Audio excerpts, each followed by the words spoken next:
Welcome to the Stronger Than Steel podcast with your host, Austin Davidson and John Keir, talking Steelers all the time. Now, here's Austin and John. Hello and welcome back to the Stronger Than Steel podcast. My name is John Keir, and joining me as always is my co-host, Austin Davidson. Heyo! It's Season 2, Episode 71. We are just 6 days away from Super Bowl 52. Just a couple days removed from the Pro Bowl. Austin, did you get a chance to watch the game? I got to watch the final 2 minutes when before the Von Miller strip sack. That was really about it. Otherwise, I just watched highlights. I only watched highlights on Sunday night. Turns out this was actually a pretty good game. The AFC won in comeback fashion, 24-23. I've heard a lot of talk about the Pro Bowl, and obviously I do not care about it. Most of NFL fans do not. There's been a lot of talk in recent years about how much of a joke it is and potentially scrapping it. I guess, Austin, I heard that this is kind of a happy medium where it's really a fourth quarter game where the players really try to win in the fourth quarter, but at the same time, they're not hitting and trying to kill each other like they did in the 1970s and 80s. But at the same time, it's also not a joke like it was earlier in the decade where nobody cared at all, you know? Yeah, they probably, to make players care about it, they need to raise the monetary gains from it. Because, like, the All-Star game for the NBA just doubled their prize winnings from $50,000 to $100,000. So I feel like if you do that for the NFL, which I think, I don't know the exact numbers, I don't remember them. I know for the skills competitions, you won $7,500 more if you won, and I think you got $10,000 for participating, and that's not a lot for an NFL player. It's around I think, unless 30. Unless like a rookie on a rookie contract, that's not really incentive to really play hard in the Pro Bowl, what people want. So I think they need to make it more incentivized. It's around $30,000 for the loser, and it's around $60,000 for the winner, I believe. So maybe cut it to like $20,000 for the losers and make it $80,000 to $100,000 for the winner. Yeah, I feel like that might work, and maybe even Goodell throw a little bit more money into it, like make it $100,000 for the winner to match it. Yeah. So regardless, it's chump change for a lot of these players, but money is money. So. We'll see, but in any case, Delanie Walker was the offensive MVP, Von Miller the defensive MVP. As far as how the Steelers players performed, Ben Roethlisberger and Antonio Brown apparently have never played football together because on 6 targets, Ben Roethlisberger completed 1 pass to him for 3 yards. Kind of surprising. I guess a good day to not be on the mark, I guess. Roethlisberger finished 7 of 13 for 50 yards and a pick, which was returned for a touchdown. Excuse me. Antonio Brown caught the 1 pass for 3 yards and also attempted a pass too. Roosevelt Nix was the AFC's second leading ball carrier with 2 carries for 4 yards. He had a nice third down conversion. Le'Veon Bell had 2 carries for 3 yards, 3 catches for 26 yards. David DeCastro and Marquise Pouncey played. Not much else to say about that. Cam Hayward, he didn't have a sack, but he was in on the part of Von Miller's strip sack, which won the AFC the game. No, Hayward had a sack in the Pro Bowl. He had one earlier in the game. He did? Oh, yeah, that's right. I forgot he did. Chris Boswell was perfect in kicking. He was 1 for 1 and on field goals and 3 for 3 in extra points. Am I missing anybody here? I do not believe so. I think you got every single one of them. I think you only just forgot to mention Villanueva. Oh, yes. But, yeah. I mean, obviously you can't really say anything about him, and we already knew he was going, so not much else to say. Yep. So another year, another Pro Bowl done. There is 1 professional football game left this season, and it's on Sunday. The Philadelphia Eagles take on the New England Patriots in a rematch of Super Bowl IX. I don't know if I mentioned this, but this is Season 2, Episode 71. Just about done with Season 2 of the Stronger Than Steel podcast. So this was the matchup neither of us wanted to see, Austin. Is there anything that makes you feel a little bit better about this matchup now that it's been a few days? It's been a week? Well, one thing that makes me feel good, I mean, it's probably not gonna happen, but I'm rooting for Philly in this game only because I want to see what happens to the city of Philadelphia if the Eagles win.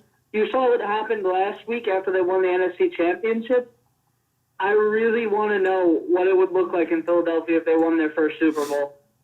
I feel like it's going to be something out of like an apocalyptic scene, but other than that, this matchup is trash, and I'm basically watching this Super Bowl to have an excuse to eat tons of food, hang out with my friends, and to be able to recap for you listeners. Otherwise, I have no desire to watch this. I can't even think of a Super Bowl in my lifetime comparable in terms of how bad I think it's going to be. There's never been a Super Bowl where I wasn't super excited about the matchup, even if a team wasn't favored, like really hardcore. This just sucks, in my opinion. I mean, I'm hoping for Philly to give me something here. I really don't expect it. More of that in the probably our next podcast. But what do you think of this matchup? Is there anything redeeming about it? There's nothing compelling for Pittsburgh fans. Obviously, the Patriots are the enemy. Steelers fans are especially sick of seeing them in the Super Bowl. And then as far as the Eagles go, I don't personally care that much, but Philadelphia fans are typically considered crazy, and many Pittsburgh fans hate Eagles fans because they're also fans of the Philadelphia Flyers, which is the Pittsburgh Penguins hockey team's biggest rival. I'll be hoping the Eagles can win so my friend Lou can celebrate a championship and so that Tom Brady and the Patriots don't add a sixth Lombardi trophy. We'll get into that again later this week. Super Bowl Sunday coming up shortly. But let's circle back to the Steelers season because we're going to be taking one final look at the Steelers 2017 season. So it's been a couple weeks now since the season ended. I believe 15 days. How are you feeling about this team and what they accomplished / did not accomplish this season? Well, this is going to be a long little bit of information here, so everyone bear with me. I don't know if you want me to go back and forth because me and John are going to be doing this a little bit differently here. I did offense, defense, and coaches, and what did you do? Which one did you do it? I forget, actually. I went with the good and the bad. The good and the bad. Do you want me to go back to you after I go over my offense, or do you just want me to go straight through this? You can go straight through. If you want to take a break, you can. I'd be happy to jump in. I'll let you rant until you don't want to rant anymore. All right. I think I could just run through it then. Starting with offense. The offense scared me for the first half of the year. I thought Ben was done following that Jaguars game. I thought any chance of a Super Bowl was gone. But following that game, that lit a fire under Big Ben's ass that really repelled the rest of the offense. Antonio Brown was already doing great before that happened, but it just accelerated. It also helped that Bell rubbed off the rust a bit, and the coaches started using him more on the passing game like they did last year. It was just clutch play after clutch play from these three. It looked like the offense was back to its 2014 form. It was firing on all cylinders and illustrated several comeback wins together, such as against the Colts, Packers, and Ravens. They finished the year more than strong as Ben was on fire against the Jaguars.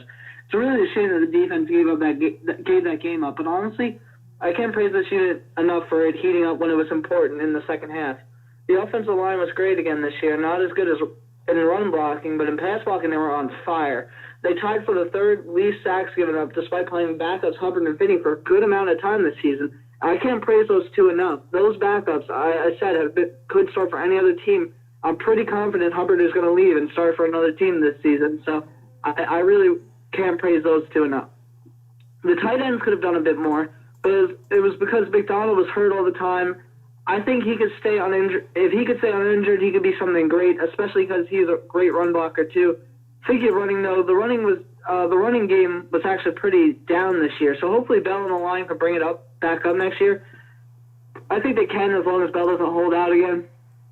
I'm looking forward to seeing this offense under the new offensive coordinator next year. And that's all I have to say for the offense, really. I'm going to go more into more personal about the players in a later segment, so I kind of kept it a little bit on the surface. But for defense, the defense looked to finally get it together in the first half of the season. It would have been the first time since 2012 that they were one of the league's top defenses.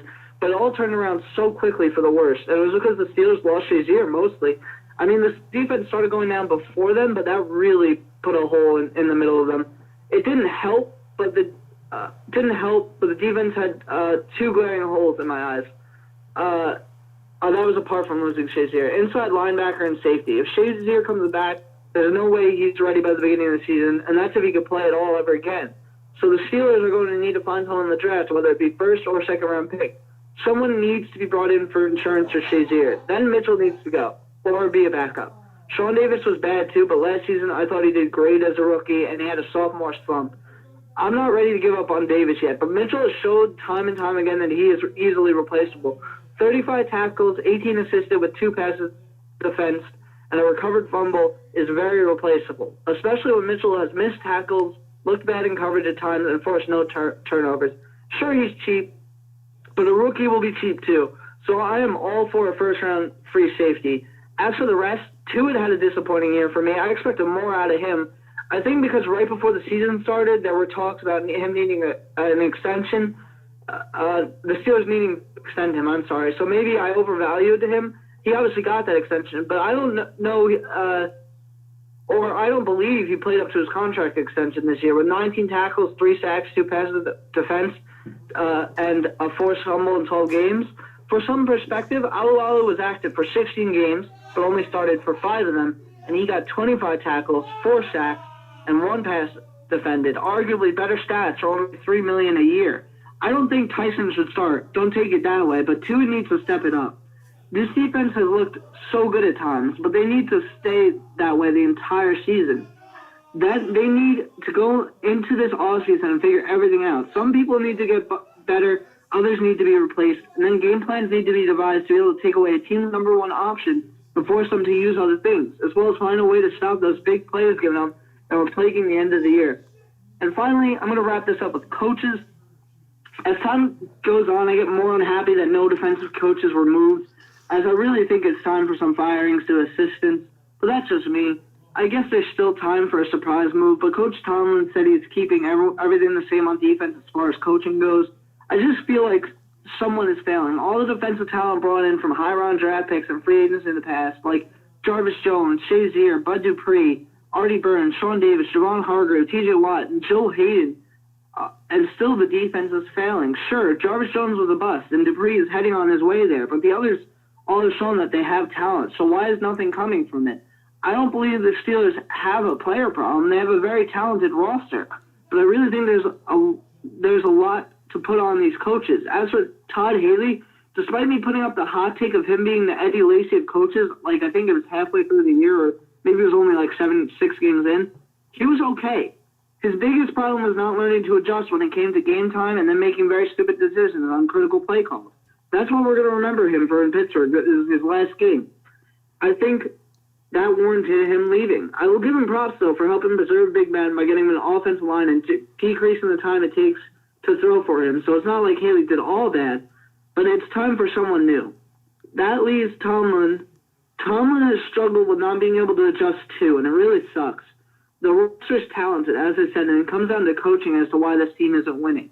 Tomlin has failed in critical situations, like when Jesse James didn't catch the touchdown, or in quotations, didn't catch the touchdown. He also had really poor clock management at times, as well as making questionable decisions, like the onside kick in the Jaguars game. That game was still winnable. If they kicked that down far and the defense hold a 3-and-out, that game wasn't gone. I don't know. I've done some thinking and just look at the roster, how talented these guys are. I've just gotten a bit bitter about Tomlin, as there's no reason this team shouldn't have won it all this year besides coaching. I don't think he should be fired, but I think that the talented rosters have been carrying him a bit as of late, and he needs to do some off-season work for himself, because I think the talented rosters are carrying him a lot more than they have in the past. I feel like he is a good coach, but after the end of this season, I've become a little bitter towards him. But, all right, I talked a lot now. Take it away for this season about the good and the bad of the Steelers' 2017 season. Okay. Well, I'll start with the good then. Obviously, let's look at the Steelers' record. They had won 13 games out of 16, so 13-3. That's tied for the 3rd highest total in Steelers history. That's pretty good. It's a great accomplishment. As I've said before, as we knew when the Steelers won their final game in the regular season, that's the most that Mike Tomlin's teams have ever won. That's impressive, and that's something to be proud of. But beyond that, this team found new ways to win every week. They got wins on the strength of their offense, their defense, and they at times got whole team efforts. This was a season where we saw the Steelers' offense kind of morph from the ground and pound team we saw at the end of 2016 back into the high-flying passing offense we saw in 2014 and 15, where they were throwing the ball on everybody, and they scored a ton of points while still having a somewhat effective running game. Despite finishing poorly, the defense was actually a top 10 unit for most of the season. I think they finished a top 10 unit too. Could you confirm that for me? Sure. All right. Despite their poor finish, that I believe they finished in the top 10 in total defense, they also set a new team record with sacks with 56 on the season, which led the NFL. And on top of that, they only had one player with more than 10, that being Cameron Hayward. So that meant the sacks were coming from everywhere. Kicker Chris Boswell matured into a stone-cold game-winning kicker, which earned him a Pro Bowl nod. An all-around great regular season that saw a ton of great accomplishments, and the team overcame a lot this year. But that being said, the team fell flat in the two biggest games of the year. Starting with the regular season, the Steelers had battled the Patriots all game long and were arguably the better team for most of the game. They held a 24-16 lead at one point in that game. Then the offense fell flat and the defense blew the lead. A huge gain from Juju Smith-Schuster on the final drive bailed them out. But after the controversial no-touchdown ruling with Jesse James, the coaching staff was ill-prepared in that situation, and the Steelers, as a result, were clearly unorganized, and they couldn't score a touchdown. As a matter of fact, they turned it over in that situation, and the Steelers lost the number one seed in the AFC, which led to a matchup with Jacksonville. So that game against the Jaguars, the second time around, the defense did not force a single negative play the entire game, and they got absolutely destroyed at the line of scrimmage. They gave up a ton of big plays. The offense was able to keep up with the Jaguars for most of the game thanks to amazing efforts from high-end talented players, but the slow start that they had, which included 2 turnovers, doomed them. A loss at home in the playoffs will always leave a bad taste in your mouth, for good reason. And for all the good this team did this year, they didn't play their best at the most important times, and it cost them dearly. Other problems included the lack of a consistent running game, not being able to blow teams out more often because of the superior talent, and the offense being stagnant in the first half of the year and the defense falling apart in the second half of the year. 13 wins is great, but expectations come with 13 wins that usually include a Super Bowl championship or at least a Super Bowl appearance. The Steelers didn't even make it to the round prior to the Super Bowl. This wasn't a complete failure because of what they did accomplish, but we are going to look back at this as a missed opportunity, as we should. So before we get into, I guess, the season, we'll go position by position a little bit. There's a lot of news to get to, Austin. So I guess we'll get to the big news with Bell and his contract in a minute, but starting first, Le'Veon Bell was reportedly late to the walkthrough practice on Saturday, which was the day before the game. Then he reportedly arrived at Heinz Field after 11 a.m., which is the mandated time for all players to be at the stadium the day of a 1 o'clock kickoff. So since we learned of this event, or since we learned about this, we have also heard that Bell was late on Saturday and Sunday because of personal issues. So that being the case, they were excused absences. So I guess originally I was wondering, Austin, if there should have been more discipline for him, but it appears that this was a kind of, an excused absence. So that being the case, why was it leaked in that sense? Because when it's leaked in the way that it was, it makes you think that there's something else there. Well, it's right in the question you asked. It's the media. They want clicks. That's how they make their money. That's how they gain their popularity. What's going to get you the clicks is the stories. And when you say, "Oh, Le'Veon Bell was late," and was just late, there's no excuse. And that's all you have to say. That's going to get the clicks. There's going to be the storyline that, oh, Bell was late. The reason why the rushing game was so bad was because Bell was late. Everything's going to revolve around him being late. Just like comparable to the Giants last season, where they went into Miami the week before their playoff game. Oh, they lost the game because they were in Miami. It's always going to be the storyline. They're going to find something before the game to try and get clicks and try and make it about so that they can keep bringing more people in. It's whatever's going to bring in the story. What do you think? Well, why was it leaked, though? Like, it's one thing that it was leaked. Obviously, they're going to try to get clicks on that, but the question I'm asking is more so, why would someone leak that from the Steelers? That's like, there might not be an answer. I find that bizarre. Maybe just a media person noticed that he walked into the building late or something, or he wasn't around in the locker room. I don't know.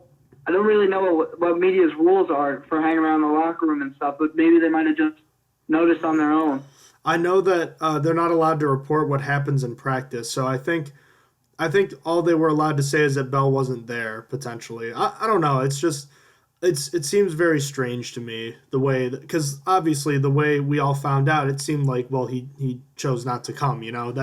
I guess that might be our faults too for kind of thinking that's exactly what it was, when that wasn't necessarily the case. But as far as Bell goes, let's jump right into his reported contract talks. I know we didn't really plan on talking about this, but there have been conflicting reports from Adam Schefter. First, he tweeted that the Steelers and Bell had apparently made progress on long-term contract talks, and then all of a sudden he also tweets, I believe it was Adam Schefter, also tweeted that there was no progress made. So I guess, what do you think about all of that? Like, what is going to happen, and which one do you believe, I guess? I think Bell himself came out and said he hasn't talked contracts yet with the Steelers. He hasn't talked about it at all. So I'm going to go with Bell and say that they haven't actually talked about it yet, and that Adam Schefter had a bad source. What do you think? Yeah, I would agree.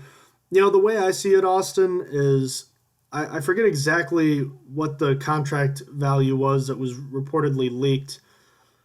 I want to say Bell was offered around $15 million per year average over the first few years of that contract extension he got. So that being the case, the franchise tag he would get now would be right around that much. The Steelers aren't going to change their contract offer, is basically what I'm saying. And Bell turned it down. I don't see either of them budging, so I don't know why there would be any sort of update as far as a positive, I don't see there being really much of a change, I mean, it seems like it is what it is, and there's probably not going to be any change either way.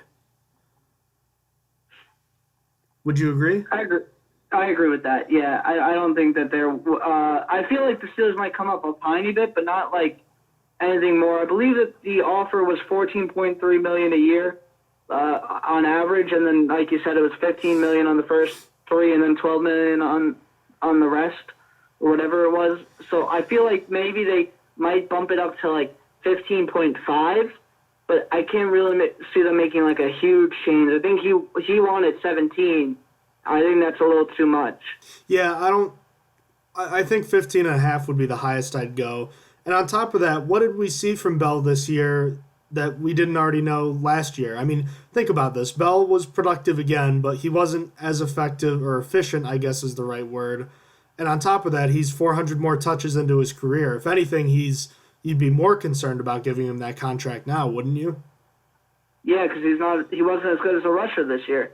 So now he was actually better in the passing game. He caught more passes, but like still, you're hiring a running back to be a running back. The pass catching ability of Bell is what makes him so valuable, but you still want him to be able to rush more than anything. And if that's what he's not good at, it makes you less wary to give him a contract, as you're basically paying him to be a wide receiver rather than a running back.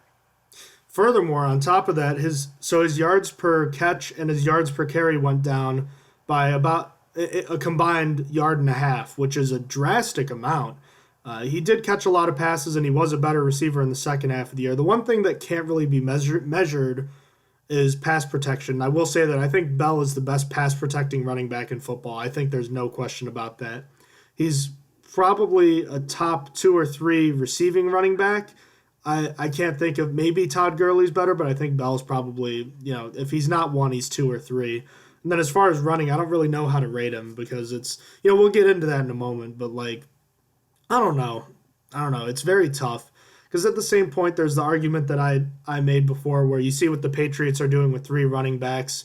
Granted, Bell can do all 3 of those things at once, so it's a little more unpredictable, but at the same time, it'd be nice to have a guy who, someone like a Leonard Fournette, or someone who you know is going to get 1 yard if you need him to. I'm not saying Bell isn't a hard runner or anything, but we know he's more of a patient runner, and that's different than what, you know what you're getting with Bell, I guess is what I'm saying. And do you really want to pay that much money when you might be able to get all aspects of his game from 3 different players at a third of the cost? So, it's a lot of things to consider, but it looks like the long-term extension, it looks like there's no real progress right now. So, again, it's looking like either tag or no tag, which I'm willing to bet he's still going to get the tag, even though I probably would not give it to him. But that's a discussion for another day as well. Other Steelers news, by the way, is there anything else you wanted to say on the matter? Nope, I think we're good. Okay. So the Steelers decided to not renew the contract of their offensive coordinator, Todd Haley. How are you going to look at Haley's tenure, and what else beyond that was good and bad about his time in Pittsburgh? Haley is a good coach, but he's not a championship one. He's definitely an improvement for the Browns, but for the Steelers, he wasn't good enough. Through his time in Pittsburgh, he has refused to adjust at times and kept trying to force the game plan they had prior to the game, which is not acceptable. Then he also tries to get cute often and try to surprise the team by hitting their strong point instead of their weak point, which is stupid. I get the idea, but it's a stupid one. If you know a team is not so good against the rush until you know they can stop it. It's just, overall, though, he can be credited for one great thing, and that's extending Roethlisberger's career. With the help of Coach Munchak, he organized a team that would protect the quarterback while simultaneously shortening Roethlisberger's time to throw, resulting in him taking less hits, which probably is giving him the strength to play for a while longer, which he said he wants to play for 3 more years.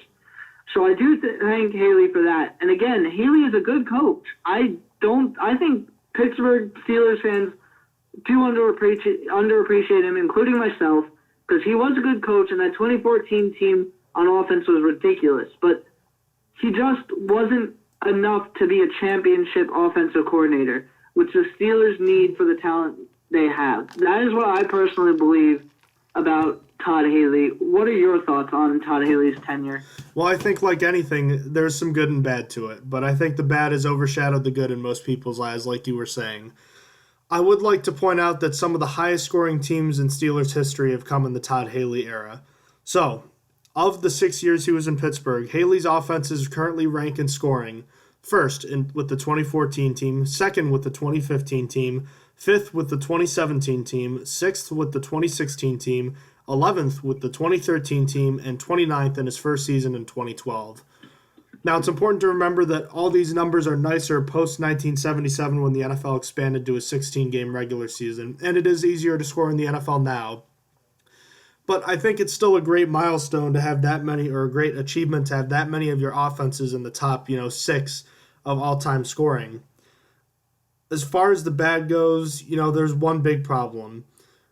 Over the 6-year stretch that he's been with Pittsburgh, Austin, didn't it feel like that when the Steelers needed a yard or they needed a big third down conversion or something, anything, whether it was a 3rd and 1, a 4th and 1, 4th and inches, didn't it feel like they just didn't get it as often as they should have? Yeah, it really did. It felt like a stupid play was called or something was really buggy about the play. I agree with that, yeah. As we've already touched on, as everyone already has, situational play calling and slow starts epitomize Haley's offenses that did put up great numbers, but the inconsistency is what drove fans and other players crazy. What I'm hoping we all look back on with Todd Haley is that he is the man that extended Ben Roethlisberger's career. It might take some time, it may never happen, but I'm hoping this is the case. They may not have gotten along, but Ben Roethlisberger changed as a quarterback with Haley as the coordinator. Not only did Ben Roethlisberger become a much better passer from the pocket that relied less on extending the play to find an open receiver, which is good enough. By the way, Austin, do yourself a treat if you haven't already and look at some games like, a great example is the Steelers' opening game against the Tennessee Titans in 2009. Roethlisberger was sacked 5 times and was hit a ton of other times. It felt like on every play he was just running around trying to save his life. And all of a sudden, here he is now looking like, a bona fide franchise quarterback throwing the ball with precision and accuracy on a regular basis. So there's that. Haley also helped to upgrade one of the worst offensive lines in the league. The combination of stylistic and personnel changes led to Ben Roethlisberger taking far less sacks in the last 6 years of his career than he did in the previous 5 with Bruce Arians. So listen to this, Austin. I have some stats for you. In 5 years with Bruce Arians, 2007 to 2011, Ben Roethlisberger was sacked 215 times, which is about 43 times in a season. Now remember that he also missed some games during that stretch, as he obviously missed some games with the Todd Haley era. In 6 years with Todd Haley, Ben Roethlisberger was sacked just 163 times, an average of just 27 per season. In Haley's last 3 years, Roethlisberger was sacked 58 times, and yes, he missed 7 games in those 3 years, but the percentages of how often he's being sacked and how often he was being hit were far lower than they had ever been. Changing his style helped him to mature as a passer, and I think Haley deserves a lot of credit for that. I won't tell you Todd Haley deserves to be in the Hall of Fame or was even a better coordinator than Bruce Arians, because he might not have been. But I do know that Haley was brought in with one goal in mind above everything else, and that was to preserve Ben Roethlisberger's career, and that's exactly what he did. And if anything, he should be remembered for that. Whether or not he will be is another question. But I just wanted to say that as a parting, thank you to him, if you will. So with Todd Haley moving on, the Steelers promoted quarterbacks coach Randy Fichtner to the offensive coordinator position, while remaining the quarterbacks coach as well. He was the main candidate to be the offensive coordinator replacing Haley. So what do you think of this move? What does this mean for both the Haley firing and the offense going forward? It's good that the team doesn't really have to learn a new system, and it's a guy that Roethlisberger is used to and likes. I'm a fan from what I heard about his college days, where he was the best known for his adjustments mid-game, and that probably piqued every Steelers fan's interest, as that was one of Haley's faults. I think it was a good move, and I'm excited to see how he does. And I found it interesting. I had no idea he probably played a role in bringing D'Angelo Williams in the past 2 seasons, because D'Angelo Williams was his running back when he was over at as a college coach. Memphis. That was interesting to me. I found that out when researching him. What do you think of the move at offensive coordinator? What was the most logical decision? You don't want a team that's had 4 of its 6 highest scoring seasons in its team history in the last 5 years to change too much. They were clearly doing something right, but beyond that, the Steelers have a 35-year-old signal caller. Why would you drastically change something that's worked? It doesn't make sense to have an older quarterback completely scrap the offense.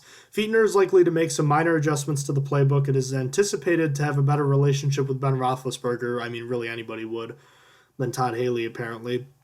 This means that going forward, Roethlisberger can't quote-unquote deflect the blame like he was supposedly doing with Haley as the coordinator all the time. Obviously, everyone's going to be interested to see what happens with Fichtner in key situations, mainly 3rd and 4th and short, but I'm also interested to see what happens in the red zone. The Steelers have never statistically been a great red zone team with Ben Roethlisberger quarterback, so I'm interested to see what happens there. Beyond that, Austin, offensive line coach Mike Munchak declined a second interview from the Arizona Cardinals last week, stating that the timing was not right for his family and that he's very excited about this opportunity with the Steelers. How important has Munchak been how important is it that he's staying with the Steelers? And now that he's been for Pittsburgh for 4 seasons, evaluate the offensive line in that time. What is it they've been great at, and what can they still get better at? As I mentioned earlier, Munchak didn't just train an amazing offensive line. He helped preserve Ben's career. So to me, he was a very important piece. I'm glad he's coming back. With Hubbard likely leaving, the Steelers will probably be taking a mid to late tier tackle in the draft. I want Munchak to be the guy who works with them, because he has done wonders for the backup guys in Pittsburgh. And what has he done to the offensive line in these 4 seasons? Well, he turned them into this pass-blocking beast that doesn't get stopped. This season was probably their best season yet as pass blockers, and they've just been amazing. And since drafting Le'Veon Bell up until this season, they were doing really good and getting better in run blocking as well. That's what they're going to have to work on in this offseason. They're going to have to improve on some run blocking because they seem to regress a little bit. Mostly, DeCastro was fine, I think. I saw DeCastro doing fine. I think Marquise Pouncey was good, too. I think the other guys, like Villanueva, Ramon Foster, and Marcus Gilbert, are going to have to get a little bit better at run blocking. Because I think DeCastro and Pouncey are there. I just think they need a little bit more help. A little bit is also on Le'Veon Bell, because I don't think they were the worst in run blocking. I just think that's where they need to improve. Their pass blocking is probably the best in the league. I will say that right now. Their pass blocking is probably the best in the league, even with their backups in. If you put B.J. Finney in for Rowan Foster and Chris Hubbard in for Marcus Gilbert, I still think they're the best pass blocking line in the NFL, because those backups are ready to start. I know that, and I've seen Munchak has trained them really well to be ready to start. So that's what I think about the whole Mike Munchak and offensive line, how he's done with them. What do you think about all of this? Yeah, you're not getting much of a drop-off with those guys in. And I think that's a huge testament to what Mike Munchak has been all about. Sure, you can talk about the struggles of the running game this year, and it did struggle. And I think you can blame part of that on the offensive line. I think you can blame part of that on Bell. I think you can blame part of that on defenses perhaps starting to figure out how to read Le'Veon Bell. It's possible it's all three of them. But what I do know is that Ben Roethlisberger's been kept as clean as more clean now than he ever has been at any point in his career. And the offensive line and Mike Munchak deserve a ton of credit for that. I think Munchak is the best offensive line coach in the league. I have a bit of a personal connection to him, which I won't get into now because it doesn't really matter, but I do know his backstory. He's a Hall of Fame offensive lineman with the Houston Oilers. He also coached there when they went through the transition from Houston to Tennessee. I think he was their offensive line coach for something like 13 years. He coached the offensive line, which I said for years after Chris Johnson ran for 2,000 yards in a season. I was telling all my friends that I thought Adrian Peterson was a better running back because Chris Johnson had a great offensive line and Adrian Peterson didn't necessarily have that. And I think as their careers panned out, I think I was proven right. I knew that Mike Munchak, wherever he's had, he's had a great offensive line. And he's been a big part of that. We saw in 2014, and we've seen ever since how great they've been at pass protection. And obviously they've been good at run blocking for the most part too. Everyone wants to talk about, Marquise Pouncey, David DeCastro, but I think the more important or rather impressive aspects of what he's done has been looking at guys like B.J. Finney, look at guys like Chris Hubbard, look at Alejandro Villanueva, guys who are undrafted or not even offensive linemen even, become these players that are, basically trash, just throwaways, Ramon Foster too. And he turns them into NFL starters. And yeah, they each have their faults. Villanueva is not the best tackle in the world, but think about that. This guy was a tight end in college and a defensive end when he first got to the NFL. And here he is, starting his first Pro Bowl a week ago. Whether or not you want to talk about it being completely deserved is another issue.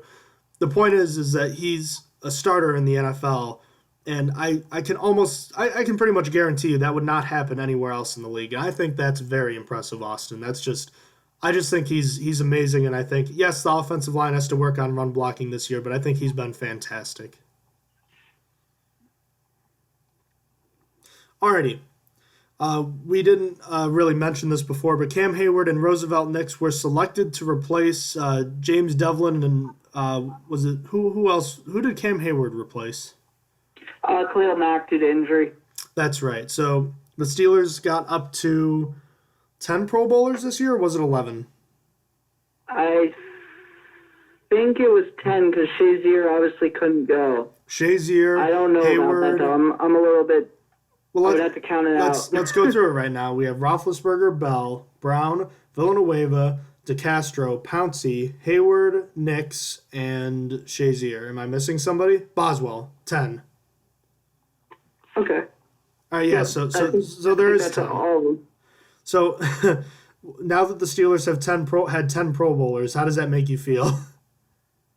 Sad. So much talent, it should be in the Super Bowl. But they just didn't even have close to as many voted to the Pro Bowl. It's just so sad that the talent is all wasted. I don't know. It made me sad to see that. It's cool, but that I don't think I would like to go back and look now to see how many teams have had double-digit Pro Bowl members in the past, because most of the time that team would make it to the Super Bowl. You don't have double-digit Pro Bowl teams because the two teams with the best players are in the Super Bowl. I don't know. It just makes me sad. What do you think? Well, it's the most the Steelers have maybe ever had. I remember in 2004 when they went 15-1, they had 9. It's great to see that, but again, they needed to be in the Super Bowl with that many talented players. All right, enough of us griping for right now.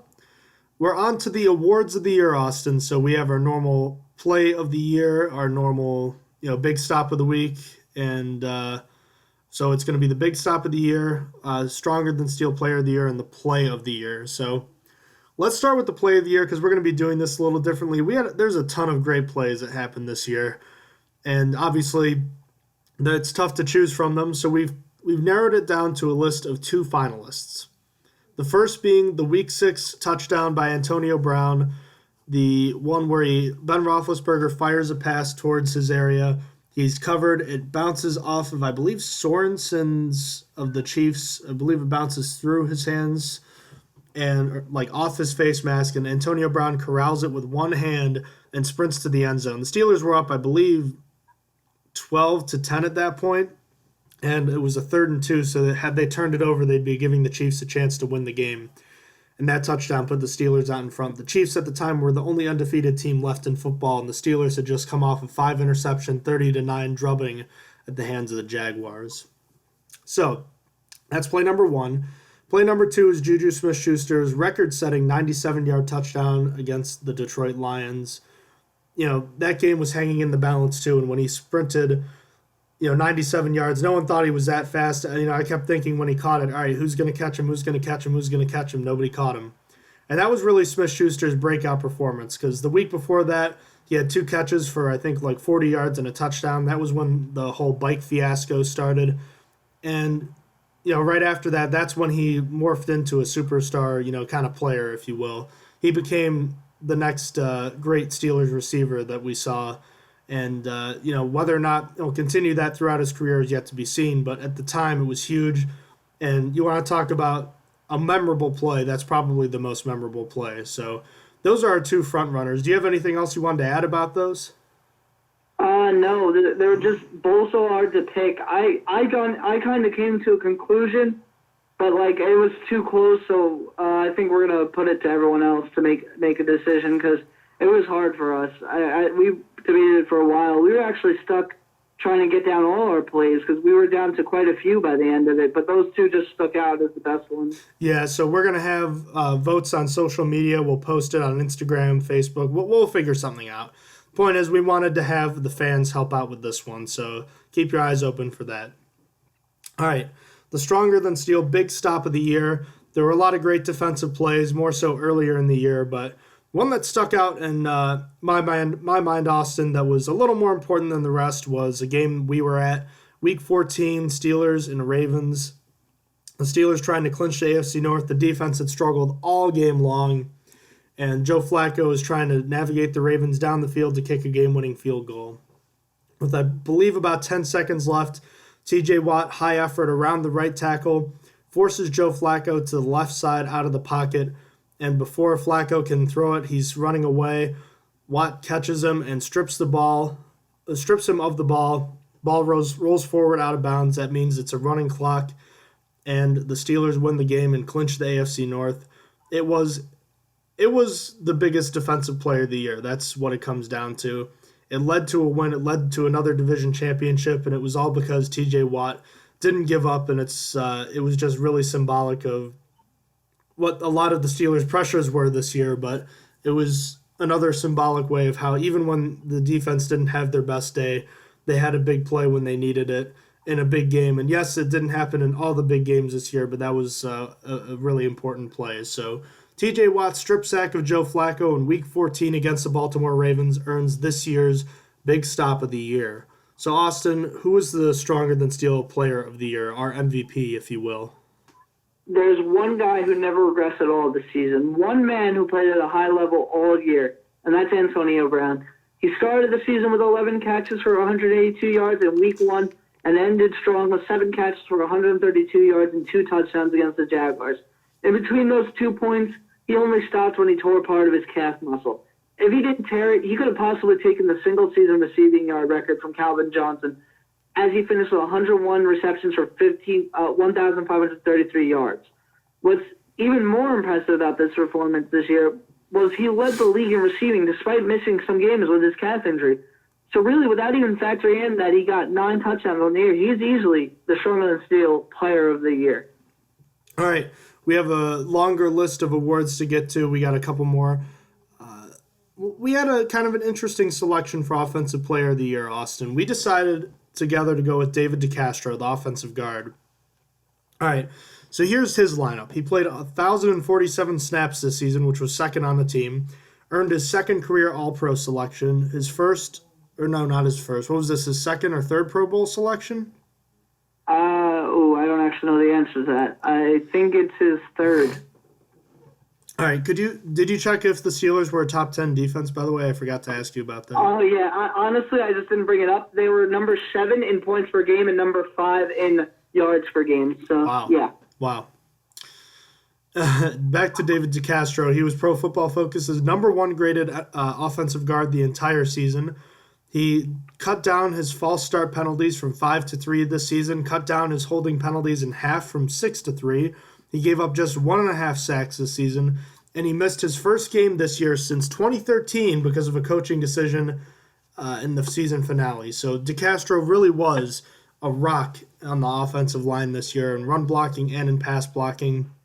And we decided to go a little non-traditional for our Offensive Player of the Year this year. So, Austin, can you cover for us who was our Defensive Player of the Year? Before we get to Defensive Player of the Year, he has been a Pro Bowler the past 3 seasons. DeCastro, and All-Pro 2 seasons in 2015 and this season. So, just to get that. But on to Defensive Player of the Year, I think it was pretty easy. He led the team in sacks. It's Cameron Hayward. He was a wrecking ball all season. He was constantly applying pressure. It was him and Vince Williams fighting for that the sack total on the Steelers, and he pulled away towards the end of the year. He didn't really slow down until the last game of the season. It's unfortunate for the defense that that's taken into account, but honestly, it's easy for me to give it to him. He was just a wrecking force. Like I said, he was the best one on the defensive line easily, and he was an All-Pro. Easy peasy, Pro Bowler, All-Pro, Defensive Player of the Year for the Steelers. So do you want to give us our Comeback Player of the Year? Yep. Well, there were several different options. This was the one we were most split on. We had a unique way of voting for our Comeback Player of the Year. And the winner from 5 votes, by 5 votes to 4 votes, was Joe Hayden over Cam Hayward. So Joe Hayden was a Pro Bowler in 2013 and 2014, a guy who was regarded as one of the best at his position at cornerback. He suffered through a lot of injuries in 2015 and 16 and was released by the Browns preseason. The Steelers picked him up, signed him, and he immediately was supposed to be an upgrade starting cornerback. The expectations ranged from people who thought he was done to delusional people who thought he was going to be a Pro Bowler again. So we can get into the specifics of what we thought he was going to be later, but the fact of the matter is Joe Hayden was a solid starter on this defense and probably the best cover cornerback this entire season. So you consider that and how hard he played this year, the fact that he constantly went up against the best receivers the other team had to offer, and he did a pretty good job taking them away when he had very little safety help this year. I think Joe Hayden was very deserving of this year's Comeback Player of the Year award. Cameron Hayward was second in the voting. He had, I believe, a torn pec last year and missed most of last year, so that makes his season even more impressive this year based on what happened last year. But Joe Hayden wins in a slight nod this year. Is there anything else you wanted to add? No, I think that's really it. Honestly, the only thing I wanted to say, what really pushed it over for Hayden for me, when he first was signed, I remember what I said quite clearly. He is only slightly better than Ross Cockrell. I was very wrong, and that's what really made me give him Comeback Player of the Year, because I had expectations that he was going to be only slightly better than average. Not bad, but not that great. The only reason why I didn't give it to Hayward, because I was kind of expecting him to come back strong, because even when he didn't play a lot last year, he got 3 sacks against the Chiefs early on, and I kind of expected Cameron Hayward to come back strong. I know it was a pec injury, but it's usually I don't really expect players to really struggle coming back from that kind of injury. I usually expect them to struggle when it has to do with the legs. So that's why, in my mind, I pushed Joe Hayden over first because I had way lower expectations for Joe Hayden. So I just wanted to give my reason why I chose him over Cam Hayward. Some quick NFL news for you, Austin. Just a little tidbit. Blake Bortles just underwent surgery on his right wrist that's apparently been bothering him since 2016. What do you have to say about that? Oh, well, I mean, I don't think that's going to fix his throwing. I think he's still bad. I mean, maybe it could help. We'll see. It's kind of interesting that he waited until now to do it, but okay, I'm glad to hear it. It sounds like he's doing better, so good for him. Beyond that, on to the next award. It's the the comeback player of the year. The breakout player of the year, sorry. This was a pretty easy one, Austin. I'm not going to lie. This was probably the easiest one we had to pick. Yeah, the only other one maybe even close was Vince Williams, but I still think that this was a better come-up than Vince Williams. Do you want to take it or do you want me to take it? He's been your guy all year. Go right ahead. Okay. Easily, it was Mike Hilton. Mike Hilton, I don't think I ever stopped praising him. You would think that was related to him, to how much I actually praised him all year. He was just something to be he was a force to be reckoned with. He finished with 4 sacks. It's just he's something incredible. He also finished with the I'm sorry, I'm trying to scroll down to get it because I forgot the fourth most tackles on the team, and he forced a fumble. But not only that, he had 2 interceptions, which was the third most on the team, and he came out of nowhere. He just came. It was a guy off the practice squad. I didn't hear about him until OTAs, really, and then I didn't really get excited for him until I saw him playing in preseason. And then there's always that time where you don't think a player might not translate that preseason play into regular season play. But Mike Hilton did that, and it showed in the Texans game. The Texans had no game plan for Mike Hilton. They weren't ready for it. And he got 3 sacks in that game alone. And he was just an amazing player all year. I think he did pretty well in coverage. He was a great tackler, in my opinion. Probably one of the top in the league. I mean, he's not one of the top cornerbacks in the league. Don't get me wrong, but as a tackler, he's really nice. And you know what would be interesting? This is going to sound really stupid just because it's a hot take that came into my head right now. He might actually be a decent safety. He might actually. I feel like he would be a decent safety because of his tackling ability. But that's a little bit of a hot take, and it just came into my mind now because I thought of how well he tackles. But really, he was the most deserving breakout player of the year. Shout out to Vince Williams, though. He did do really well this year. It's just Mike Hilton just came from the bottom. He was like from the bottom of the barrel and turned into something amazing. From the Patriots practice squad. I can't believe the Patriots let him go because they have a cornerback problem this year. So it's really amazing. Yeah, it really is. I can't cover it. I can't cover it any better than you did. He's just been a fantastic player.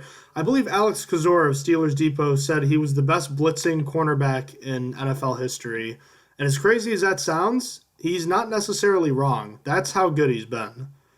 Beyond that, Vince Williams had a great season. He'd be a breakout performer. He would have won that award on most other teams, but Mike Hilton's just the guy. I think the best way to sum it up, Austin, is the way we said it in the preseason. He just kept making plays, and he never, besides the Jaguars game, which no one else did, he just kept making plays all year. That's really all I think it comes down to, right?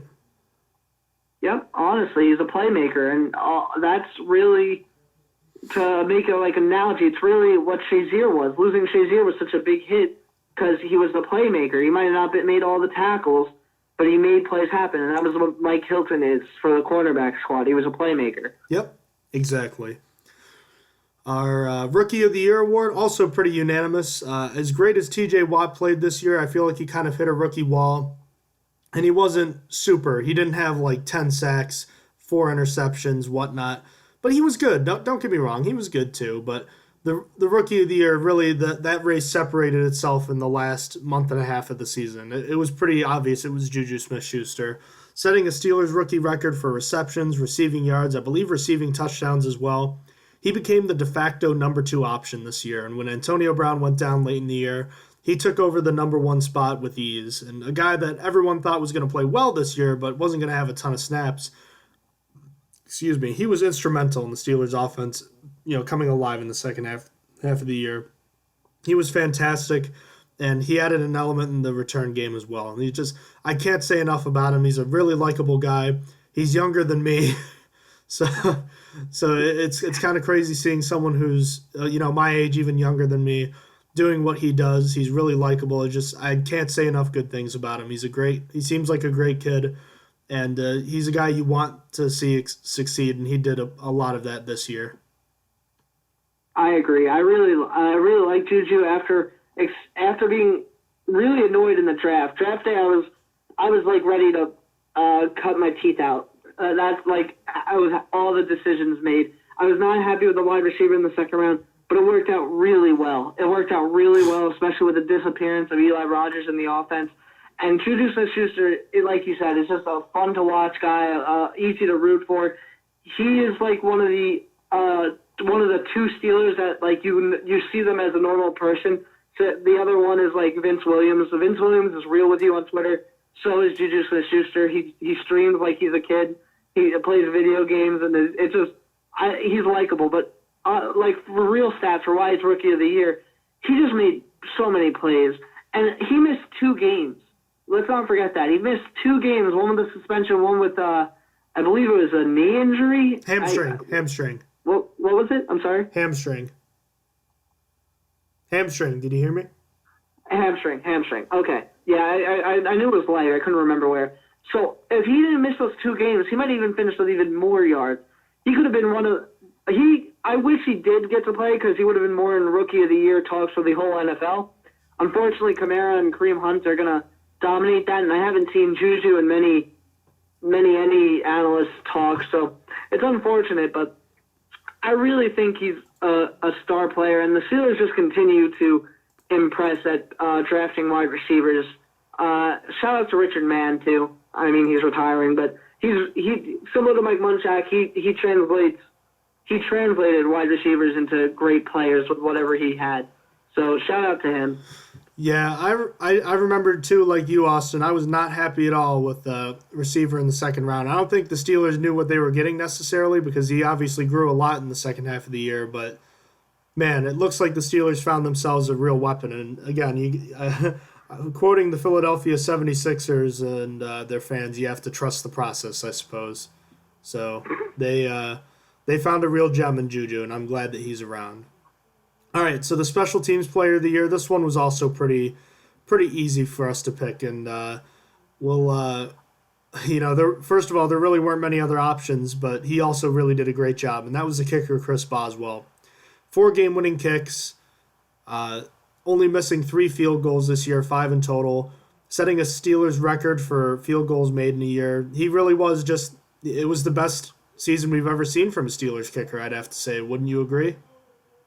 I would, and it really came not out of nowhere. He was very reliable last year, but he missed the only 2 50-yard field goals he was asked to make.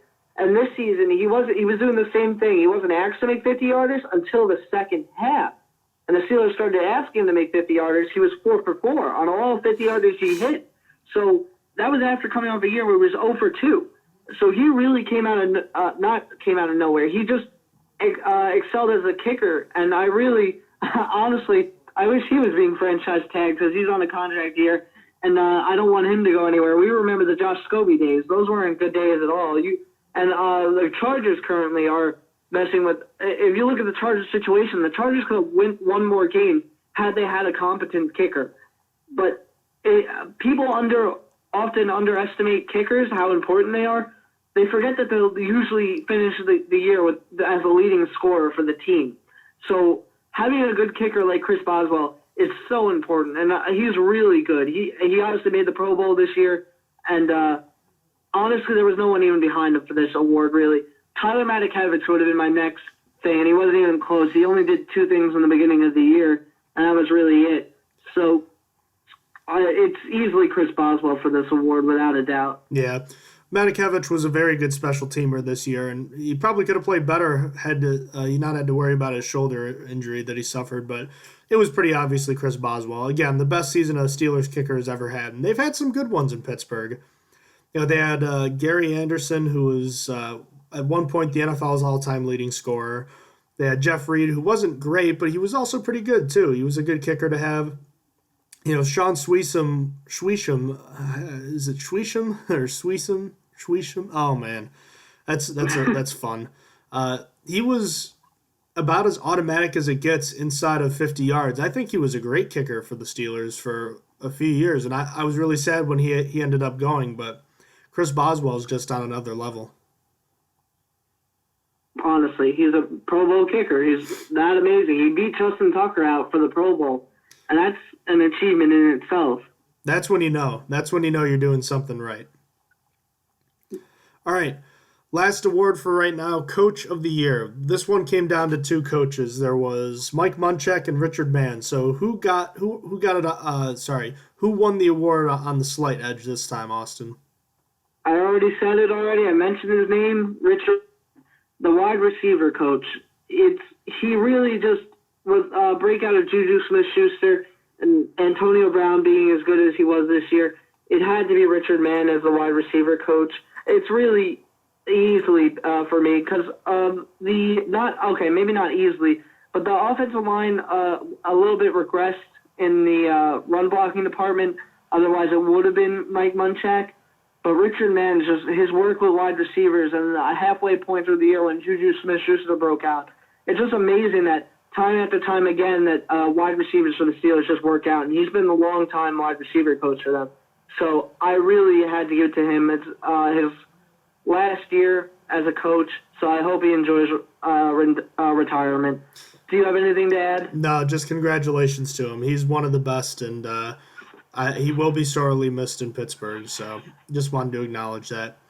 All right, Austin, that finishes our award section. We're actually going to take a quick break, and we'll be coming back with part 2 of Season 2, Episode 71, reflecting on the Steelers' 2017 season, with positional grades, looking at everything that happened by position and whether or not players met expectations or not. So we're going to take a quick break, and we'll be back soon for part 2. So thank you for joining us for part 1, and as always, thank you for listening to the Stronger Than Steel podcast. Hello and welcome back to the Stronger Than Steel podcast. John Keir here with my co-host Austin Davidson, and we're going to jump right back into it with player evaluations. So real quickly, how we're going to do this is we're going to look at each position and assign a grade based on our expectations from the beginning of the season. And if the players that start impact into the grade more than bench players or special teams players. So starting with the quarterbacks, 2 played this year. There were 3 on the roster all season. Ben Roethlisberger, Landry Jones, and Josh Dobbs. My expectations for Ben Roethlisberger were very high. Even at 35 years old, he had great weapons around him, and if I'm remembering correctly, I still expected a pretty great season out of him. I don't know my exact preseason predictions, but I don't think 4,000 yards and 30 touchdowns was completely unwarranted.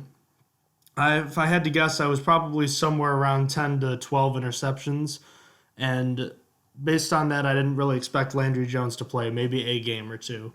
I did not expect any playing time for Joshua Dobbs. So as far as the result goes here, Ben Roethlisberger's season was really a tale of 2 halves. He played just well enough in the first month of the season for the team to earn a 3-1 start, but he definitely was not playing up to his normal standard, and we all knew it. After throwing 5 picks against the Jaguars, we all questioned whether or not he was done. For good reason, too. He slowly started to get better over the next few games, but he was still, just average to above average at best.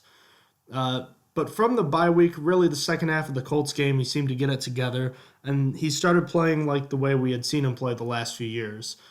He threw multiple touchdowns in every game after the bye. He clearly still has it, and his second half performance tips the balance in favor of a higher grade because of just how well he played in some of the later games, and because the Steelers were winning early in the season despite his poor play.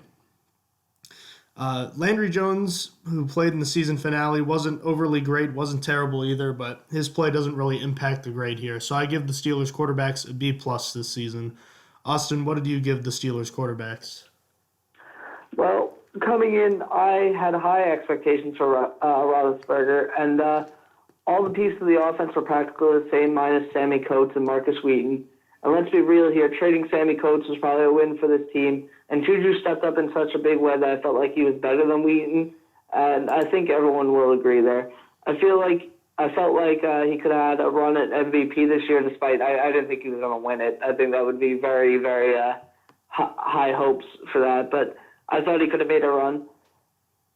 And really, for Landry Jones and Josh Dobbs, I had no expectations. I really didn't see them playing more than 2 games, and I didn't see really Josh Dobbs doing much of anything. I knew that Landry Jones was the number 2, he was clear-cut, and that was basically it. And for the resultant grade, Roethlisberger started so bad. It took really until week 8 to actually get everything together, because I remember remarking how bad he was in the Lions game. But from there, he was his same old self. Coming out of that bye week, as you said, he made the passes he wasn't making in the first half. He went from having more interceptions than touchdowns to way more touchdowns than interceptions by the end of the year. And really, it brought it together with the help of breakout star Juju Smith-Schuster. So overall, for fixing it up when it mattered most, I give him a B+, and quarterbacks the whole B+, because he weighs down heavily since he started most of the games, despite probably earning a D for the first half of the season. Only matters come playoff push. They really came to play for the second half. So for running backs, what were your expectations? Well, Austin, I expected a lot of great play from Le'Veon Bell, and he's the main workhorse, as we all know. So probably the best thing that he does is pass protect, which is something that he doesn't get a lot of publicity for, which is understandable. But there's that. I expected bruising running, an effective yards per carry average, and a ton of catches out of the backfield. I was expecting around 2,000 total yards, maybe about 1,400 of them coming on the ground, and about 10 touchdowns. So at the end of the day, this unit again was pretty much Le'Veon Bell for most of the season. He set a career high in receptions, carries, and touchdowns, both on the ground and in total. Bell had a lot of volume this year and had some really good games this year. He was fantastic in pass protection again, was a pretty good receiver out of the backfield, and split wide out halfway through the season, which seemed to happen more in the second half of the year. The biggest problem I had with Bell this year was his effectiveness on the ground. He finished with a career-high 9 touchdowns and had 1,291 yards. Those are both good numbers, but his yards per carry dropped by almost a full yard from 4.9 to 4 yards in total, which it was also under 4.0 yards for pretty much the entire season as well. He had only 4 games with more than 100 rushing yards, and in one of them he averaged less than 4 yards a carry as well. He only had 3 rushes of 20 or more yards this season, which granted he's never been a big play type of running back, but that's not good. I'm pretty sure he had more than that in the game against Buffalo last year. Is he not as explosive, Austin? Was the offensive line just not as good in run blocking this year? Have defenses adjusted to Bell's running style? It's possible that all could be a combination of those answers, right? Yeah, I think it's a combination of all three. Of all of them, I'm sorry. I don't think it's just on, you could pin it on one thing and one thing alone. Yeah, there's definitely, it's strange because it's something that I'd almost want to go back and kind of study up, but it's he got so many carries.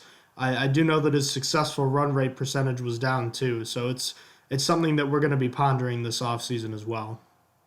But in any case, Bell met my expectations when the final numbers come to play, but his efficiency did not meet my expectations this year.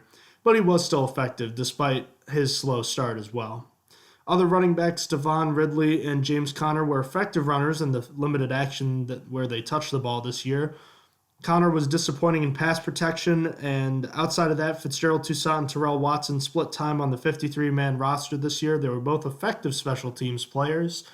Fullback Roosevelt Nix was a great lead blocker when used this season, which again should have happened more often than it did happen.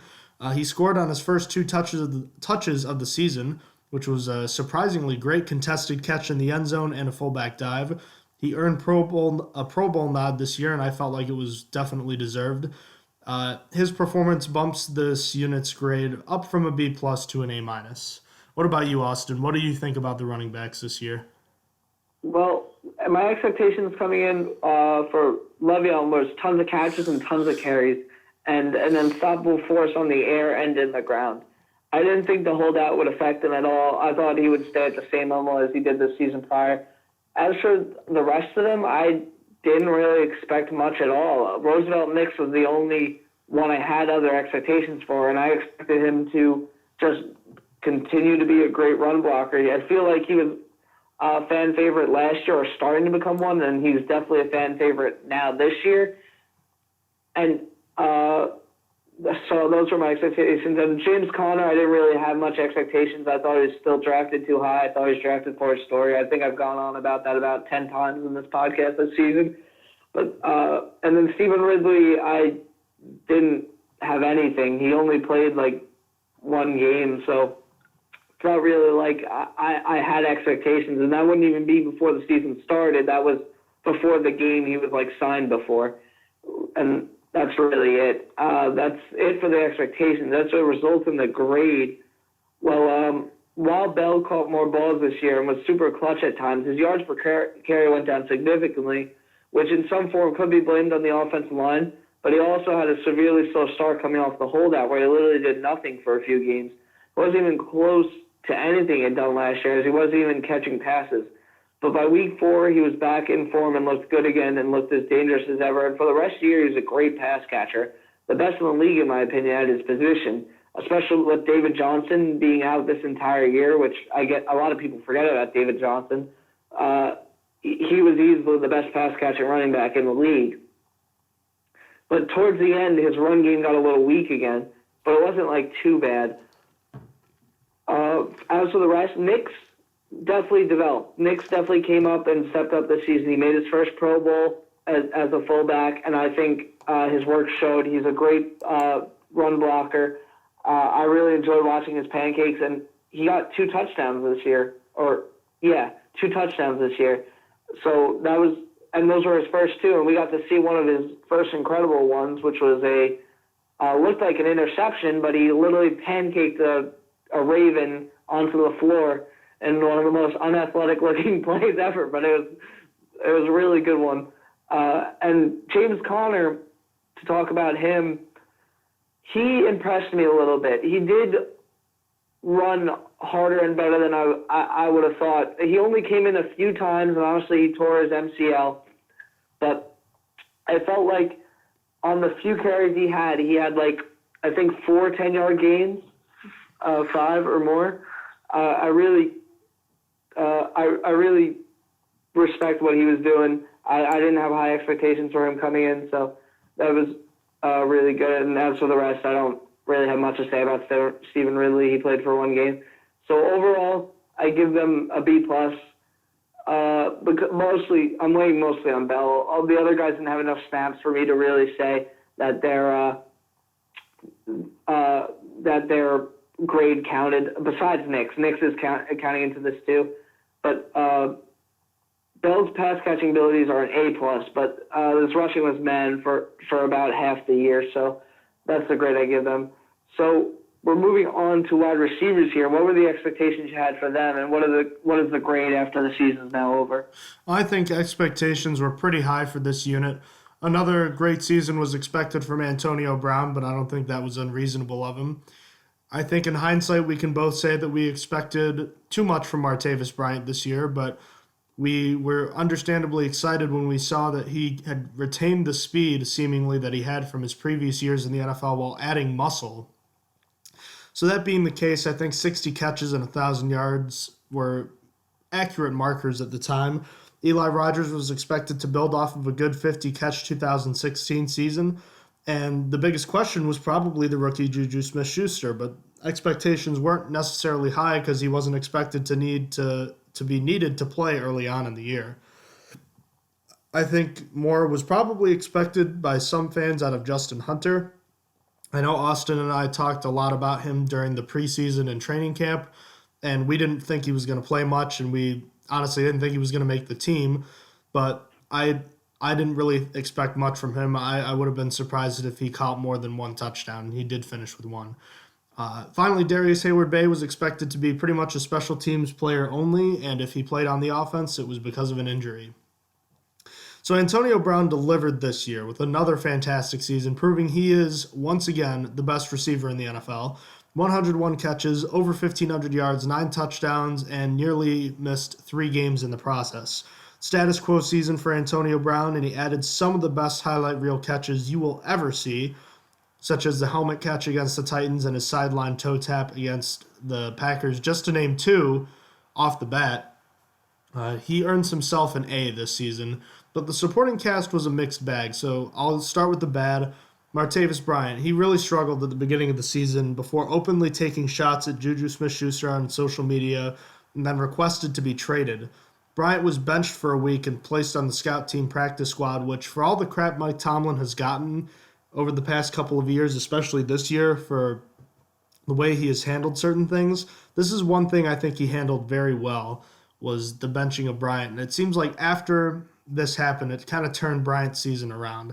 He finally got settled in, and he was remarkably better in the second half, catching 32 passes in the final 8 games after only catching 18 in the first 7. He caught 2 of his 3 touchdowns in the second half and was definitely a more consistent receiver, making more plays than he had in the beginning of the year. Rookie Juju Smith-Schuster was an electric player for the Steelers this season. I don't think anyone expected him to play as well as he did. Despite not playing much early on in the year, in the first month of the year, a slow start that hampered him mostly because of penalties, he refined his route running skills and started making a ton of tough catches and eventually became the Steelers' second most reliable receiver. Smith-Schuster also displayed some speed towards the second half of the season that he did not show leading up to last year's draft. He is truly a revelation and a great weapon that contributed to what was a great offense in the second half of the season. And again, he proved Austin and I wrong.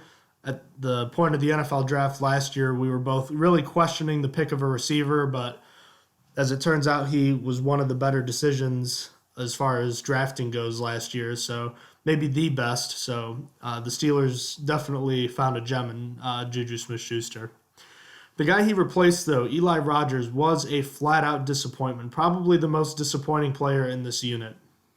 His best game of the year came in the playoffs, catching 5 passes for just 42 yards. He just never got it in sync this year, and eventually he lost playing time after a fumble in Chicago. Darius Hayward-Bay was a good special teams player, and Justin Hunter was average in limited action. For the unit, I give them collectively an A- because of the way Smith-Schuster played the entire year, because of Brown, and because Martavis Bryant did turn it around this year. Eli Rogers was the only real disappointment in my eyes. Everyone else played pretty well, all things considered, when called upon in certain key situations this year. How did you see the receivers group this year? I had yet again high expectations for Brown, Bryant, and Rodgers, as I saw what they did in years past and was expected to see 2016 Rodgers return as well as 2015 Bryant. As for Hunter, I expected nothing as I was rooting for him to be cut so bad, and Hayward-Bay has always mostly been a special teams gunner.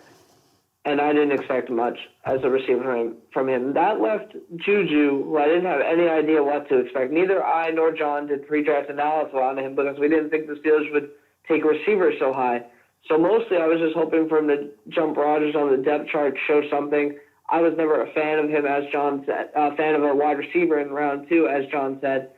And really, that was all my expectations. For the grade, well, for my expectations, this was a mixed bag. Starting with the bad, Eli Rogers completely disappeared. I had huge expectations for him coming into the season, only to be severely disappointed when his biggest game was 5 catches for 40 yards, and it came in the last game he played. Then I had to readjust to 2017 Martavis Bryant, as he wasn't 2015 Martavis Bryant anymore, which sounds stupid saying, but that first half of the year was painful. He began to pick it up, but it was clear he wasn't the same as the receiver we last saw. But it was good to see him get better as the season progressed.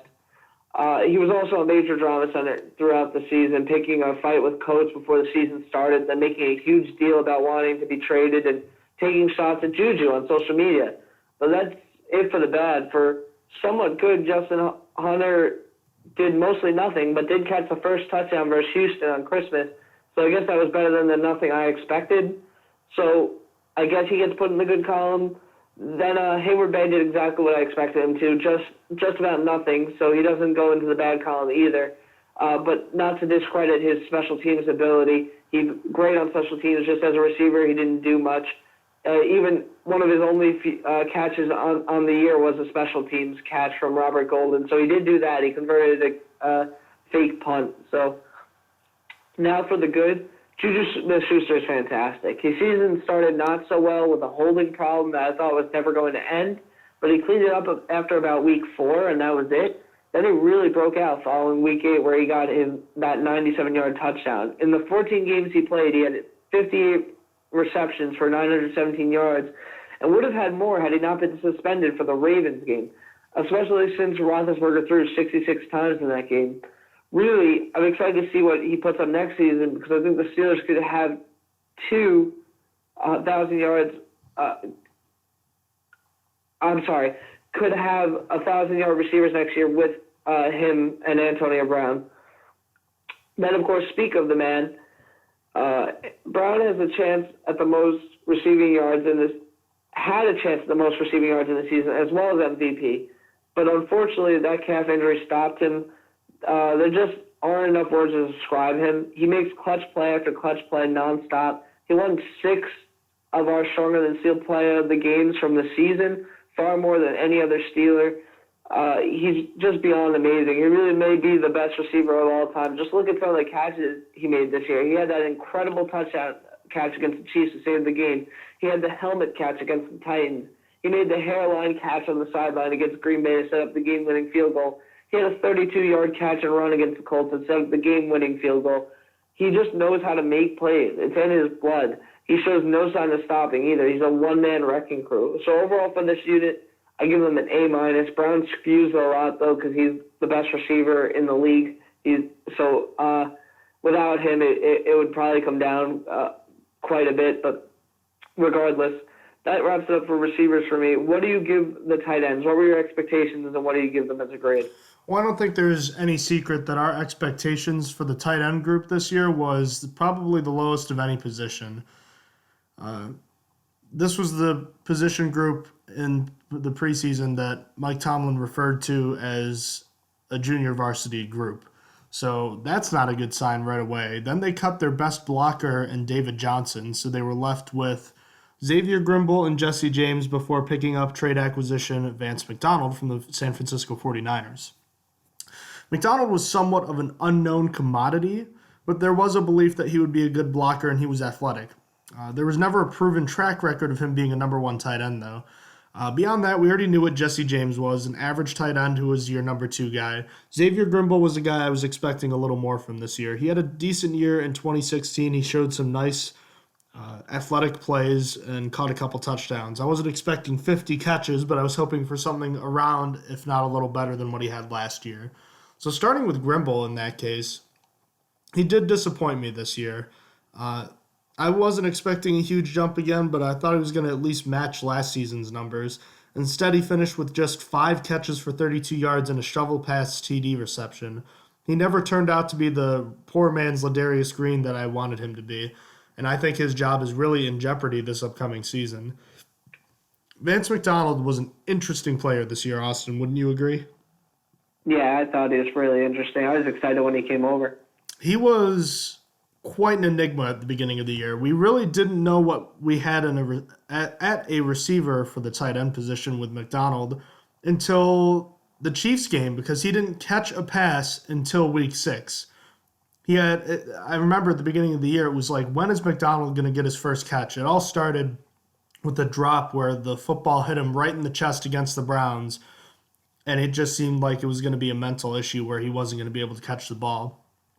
Eventually, McDonald did start catching the ball, and he looked pretty good doing it too.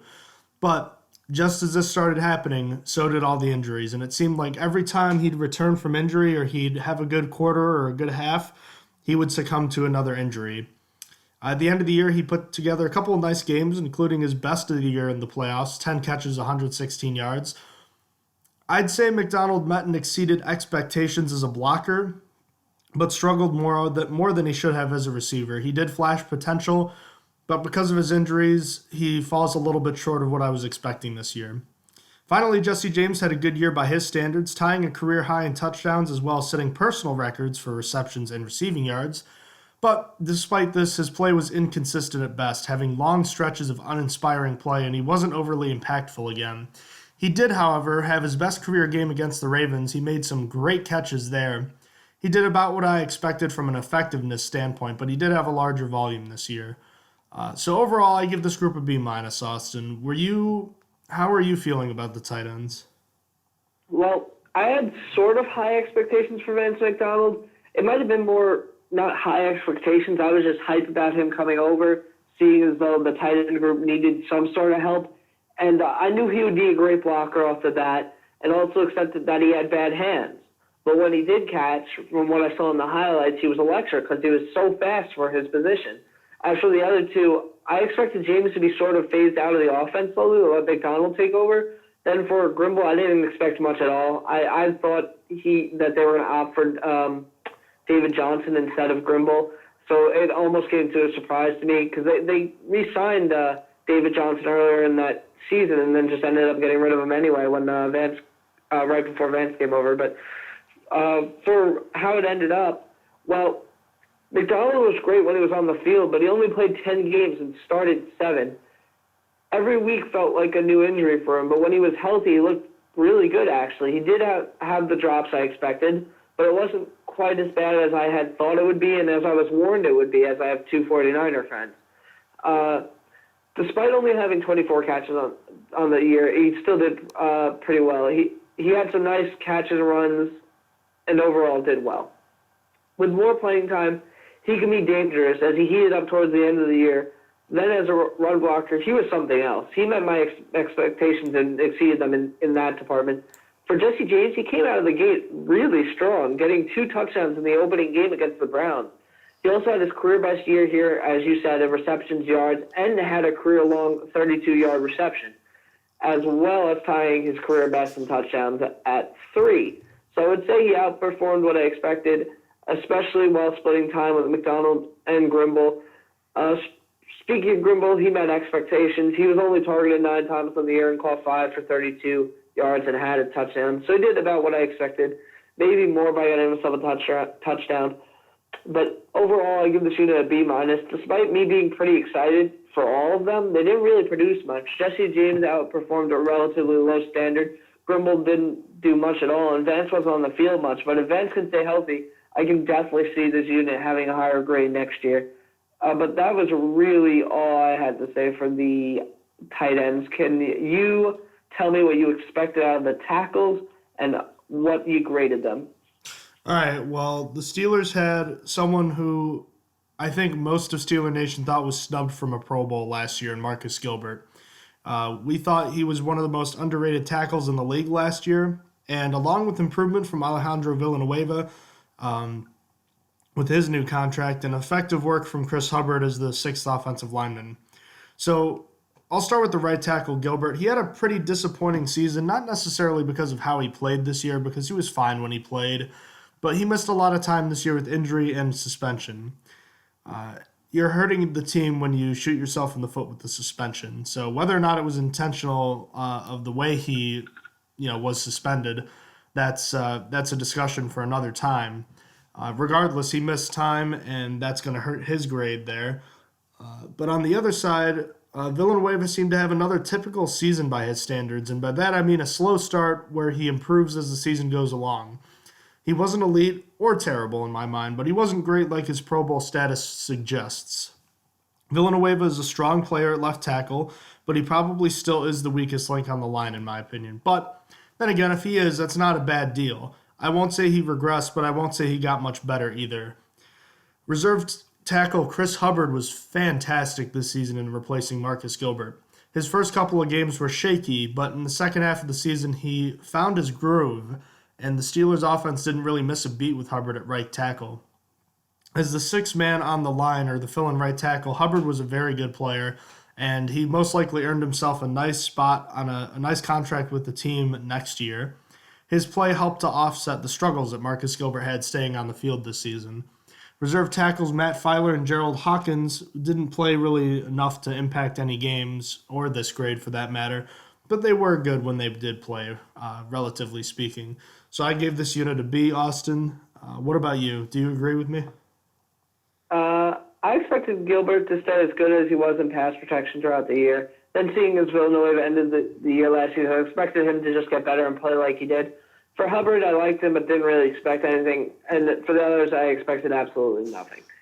So starting with the bad, Villanueva struggled this year. Not terribly, but he definitely regressed. Rushing to the left side only resulted in 11 10-plus yard rushing plays, ranking 28th in the league, while rushing to the right yielded 23 10-plus yard games, tied for second in the league. Then he wasn't as good in pass protection as he had been. He was still decent, just not the top tackle I was expecting. Now, everyone else was either good or didn't do much. Hawkins and Filer didn't do much, which was what I expected, so I will admit them pretty much. But Hubbard and Gilbert were amazing. As I mentioned before, when rushing behind them, the Steelers were tied for second, the second most 10-yard gains in the league. And that's impressive for both, but especially for Hubbard, who stepped in for Gilbert through his injury and his suspension. Gilbert was great. I sort of expected that, but Chris Hubbard is just as good, which was very unexpected. So good that he is probably going to leave to be a starter, as you said, on some other teams this offseason, which is a shame, as he's been so good. But after seeing what he has done this year, he deserves it. He deserves to be a starter and get that money. For this group, I gave them an in-between grade of a B to a B+. I couldn't justify giving either, so they're going to get somewhere in between. It's like an 83, I suppose, instead of like an 80 or an 85. I couldn't pick. Come on, make a pick. Make a pick. Oh, sorry, what were you saying? Make a pick. Make a pick. Make a pick? Do it. I can't, man. It's an in between. I gotta stick with an 83. Flip a coin. All right, fine. All right. You're right. Go ahead. I was gonna get to the next set of people. We gotta talk about the guards: Castro, Ramon Foster, and B.J. Finney. What are your expectations for them, and how did they perform based on those? Well, Austin, let's start by talking about David DeCastro. He was an All-Pro 2 years ago, and he was a Pro Bowler last year. I expected more good things from him, but he also had a penalty problem last year. Foster seemed to be the most reliable player on the line at the time, and I was expecting another good season out of him. B.J. Finney was someone who was good in limited time last year, so I was expecting that if he had to play, he was going to play well. I thought he could start on the line should someone go down with an injury, and I thought he could play well regardless of the situation. So at the end of the year, this unit didn't disappoint me. David DeCastro, his problems with penalties were pretty bad. He had, I think, 11 penalties last year, and he cut that in half. It's my opinion, and I think it's the opinion of a lot of people who cover the Steelers, is that DeCastro is probably the Steelers' best offensive lineman. And I'd actually now would go so far as to say that DeCastro is the best offensive lineman in Pittsburgh since Alan Faneca, who also wore the number 66, who will be up for the Hall of Fame vote in a few days. I was hard on him last year, and I think that was somewhat undeserved.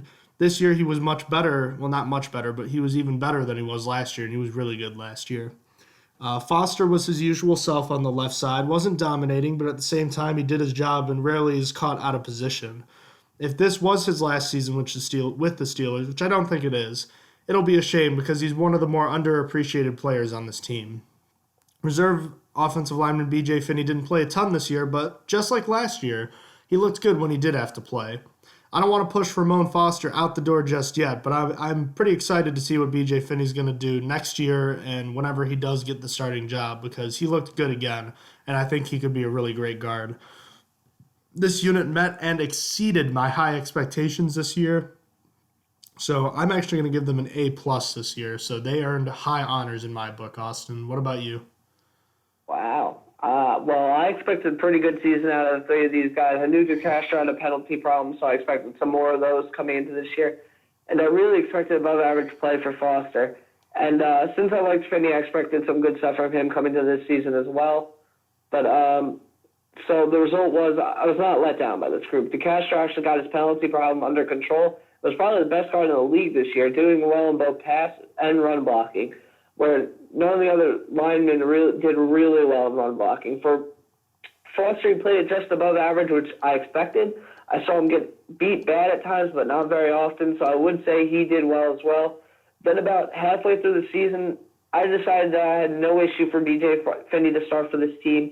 He could be a full-time starter, and I hope he stays when Foster leaves to take a spot because I really think he'd be a great starter. This leads me to give this unit an A. They did really well. I think that was a decent grade. And now all we have left for, I believe, the offense, unless I'm forgetting something, is just the centers. So what did you give the centers? What were your expectations and what did you give them?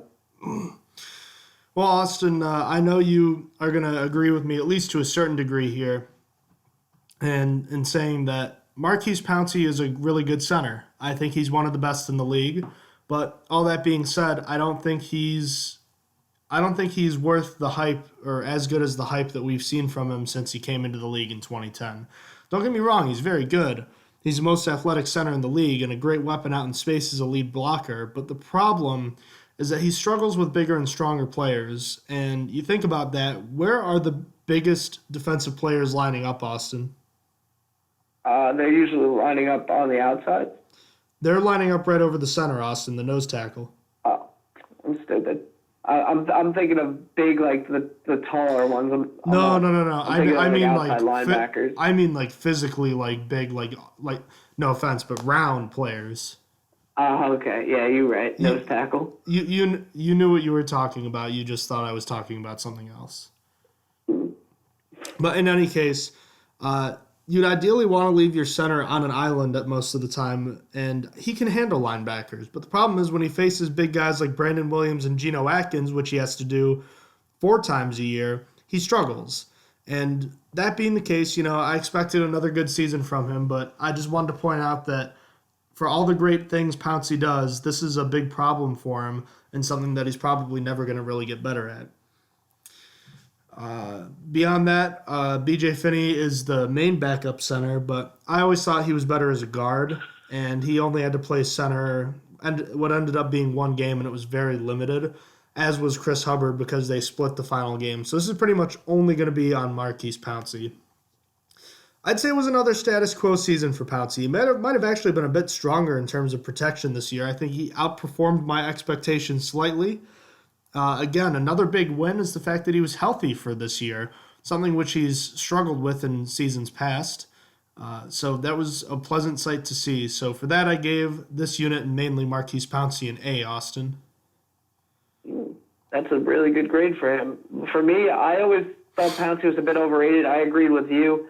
Don't get me wrong, he's a good center, but people would talk about him like he's great, and I wasn't really on that train. I just thought he was good. So I was expecting my typical good season for him. Then, as I mentioned about Finney before, I liked him and was ready for him to fill in when his name was called. For Hubbard, I didn't expect him to have any time at center. It was not his skill set. It's not what he was built for. I was super surprised in the season when he actually played center. So as for the grade, Pouncey actually exceeded my expectations this year and did play great. I saw him get out in front of Bell and make blocks down the field, which in itself is so impressive as he's fast enough to get out there. As for Finney, he didn't really see much playing time, but he didn't see as much playing time as center as Pouncey wasn't really hurt. He looked good at Week 17 while he played, though. As for Hubbard, he's not meant to be a center, so I don't blame him for how he performed after Finney went down Week 17. I will hardly factor it into my grade because, in my mind, he still was formidable when he never taken snaps at the position, despite having 3 or 4 errant snaps. So overall, I give this unit an A-. I was pretty happy with their play. I was pretty happy as a whole. But that wraps up our offense. We're actually on to defense, and this is where everything gets bad. I'm pretty sure we could say for offense, the average grade was for both of us was somewhere around a B to a B+, maybe even pushing A-. But this is where it gets a little interesting. We have a little, I will admit right now, there's a little bit of saltiness from what we've been left off with that probably played into this. For me, anyway, not for John. No. You're absolutely right. And so we'll actually, start with the defensive line. Actually, Austin, I'm going to agree with you there. And since I kind of led the way for the offense, why don't you start with the defense this time? Oh, sure. So my expectations were I didn't really have I don't know if we said it with the defensive line. I didn't really have high expectations coming off of last year. Not many sacks in this unit last year, and I was really hoping for a full comeback from Hayward. That is really all I had to say about it. Those are my expectations. I really didn't. I mean, I was kind of expecting big things out of Stephon Tuitt, but that was really it for this unit. I didn't expect much else because they actually changed a lot. I feel like we had a different backup last year. Granted, LT Walton's still here, but regardless, for the beginning of the season, I was impressed mostly with the play of Hayward. But looking back, that's really most of the year for this unit. That's really all the whole defensive line was. I will say, Tyson Alualu looked great when he played, but he didn't play often as he was a backup. Then Javon Hargrave suffered from coaching choice of not having him on that often, so he wasn't very impactful this year either. Then, as I said earlier in the podcast, this is actually part one. This is in part one of the podcast. Tuitt was beyond disappointing for me this year. I won't go into it again. He was just not worth the money this year, and he needs to pick it up next year. Then McCullers didn't have enough meaningful snaps for me to grade him.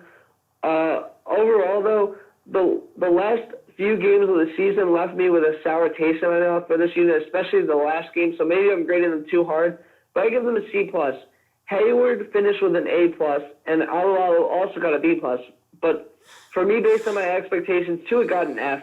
Due to causes that weren't his own. Hargrave got a D because he didn't play, and McCullers I didn't even have a grade. So averaging it out, I went more towards worse because Alualu didn't play enough for me to count his good score enough, and that's different from Hargrave's case, where coaches just chose to take him off the field, which makes me think that the coaches didn't think he would be helpful on the field and opted for someone else. So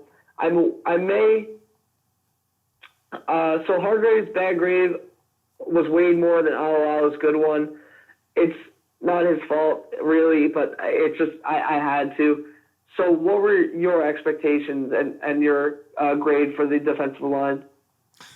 Well, as far as my expectations go, you think about Cam Hayward, he had been probably one of the Steelers' best, if not their best defensive player over the past 3-4 years. Coming off a torn pec, I believe, where he missed most of last season, I expected him to play well, but I really didn't think he was ever going to get back to the level he was once at. I was worried about his production reaching that sort of level we had become accustomed to seeing from him. Stephon Tuitt was a player I was honestly hoping for a huge jump from. I thought he could become the Steelers' best defensive player this season. I expected another jump from Javon Hargrave, as he did show promise last season. I thought he was going to be even better this year. I had some high hopes for Tyson Alualu, but mostly just, again, as a rotational piece. I didn't expect him to play a ton. LT Walton and Daniel McCullers were depth and special teams options in my mind. I didn't expect them to play much. So at the end of the day, the playoff loss to Jacksonville shouldn't factor a ton into this final grade, but the reality is they played their worst game of the year in that game. Overall for the season, Cameron Hayward was a monster. He became the first Steelers defensive end with 12 sacks in a season since 1986. He was fantastic against the run and against the pass.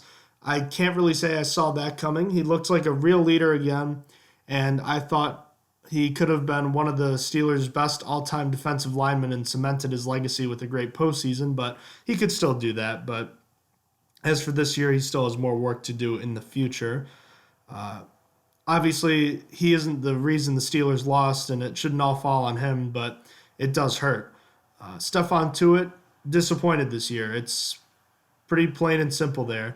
Granted, he was basically injured for the entire season. He injured his biceps on the second play of the year and was constantly bruised and banged up. I'm not going to say that that's the reason he was bad, nor should it excuse him for poor play, but it was clear that it was impacting him this year.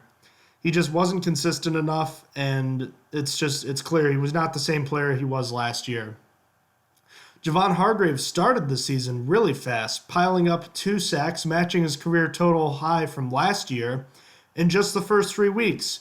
But then he stopped getting on the field in passing situations.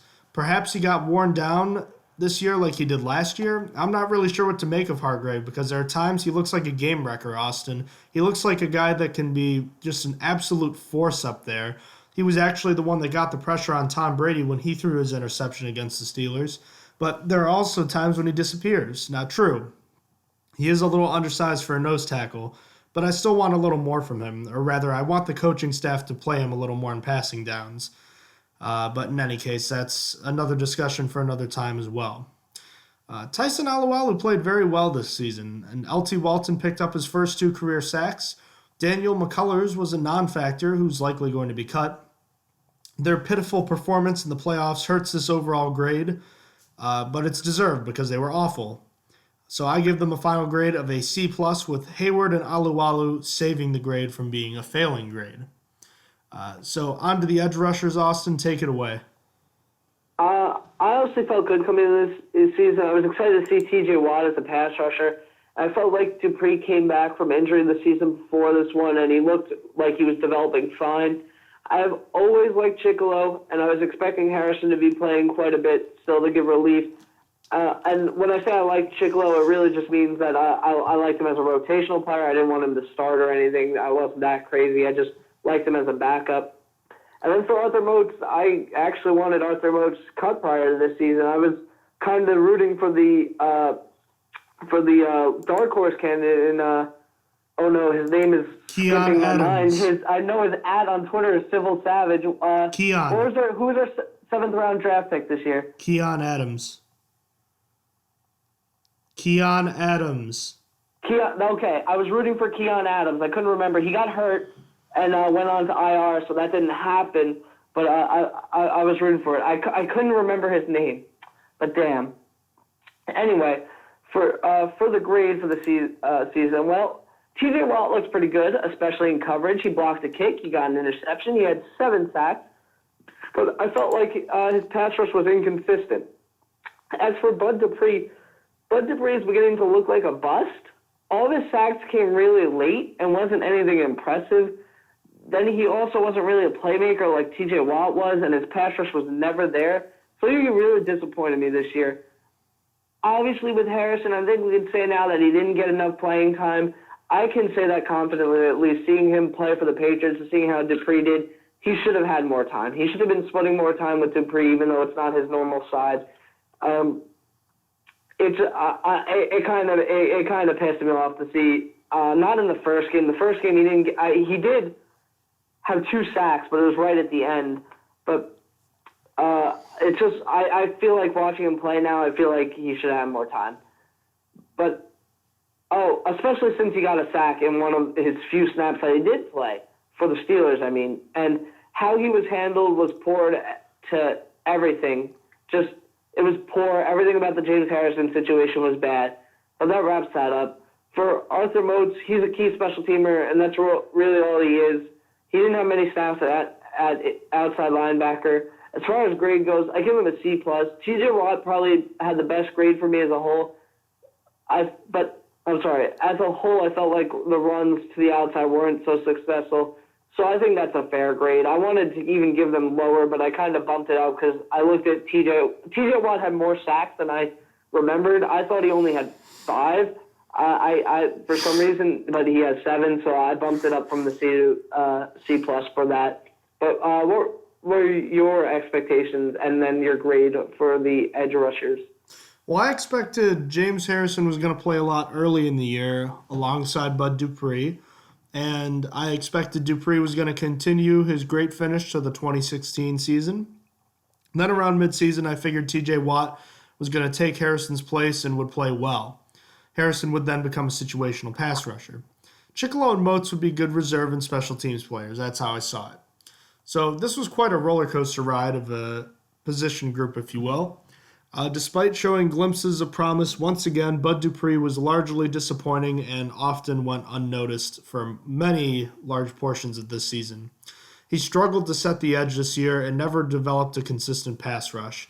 Most of his sacks weren't of a high quality, and although he had some nice plays, he didn't show up at the most important times and wasn't really good in pass coverage either. TJ Watt was great in pass coverage this year for a rookie, and he was average in both setting the edge in the running game and rushing the passer. It's clear he hit the rookie wall towards the end of the season and wasn't as effective. After seeing the way Watt played, and especially Dupree this season, I can say without a doubt, like you were saying, Austin, James Harrison should have played more. He had a huge sack in what was, at the time, the most important game of the year against the Chiefs.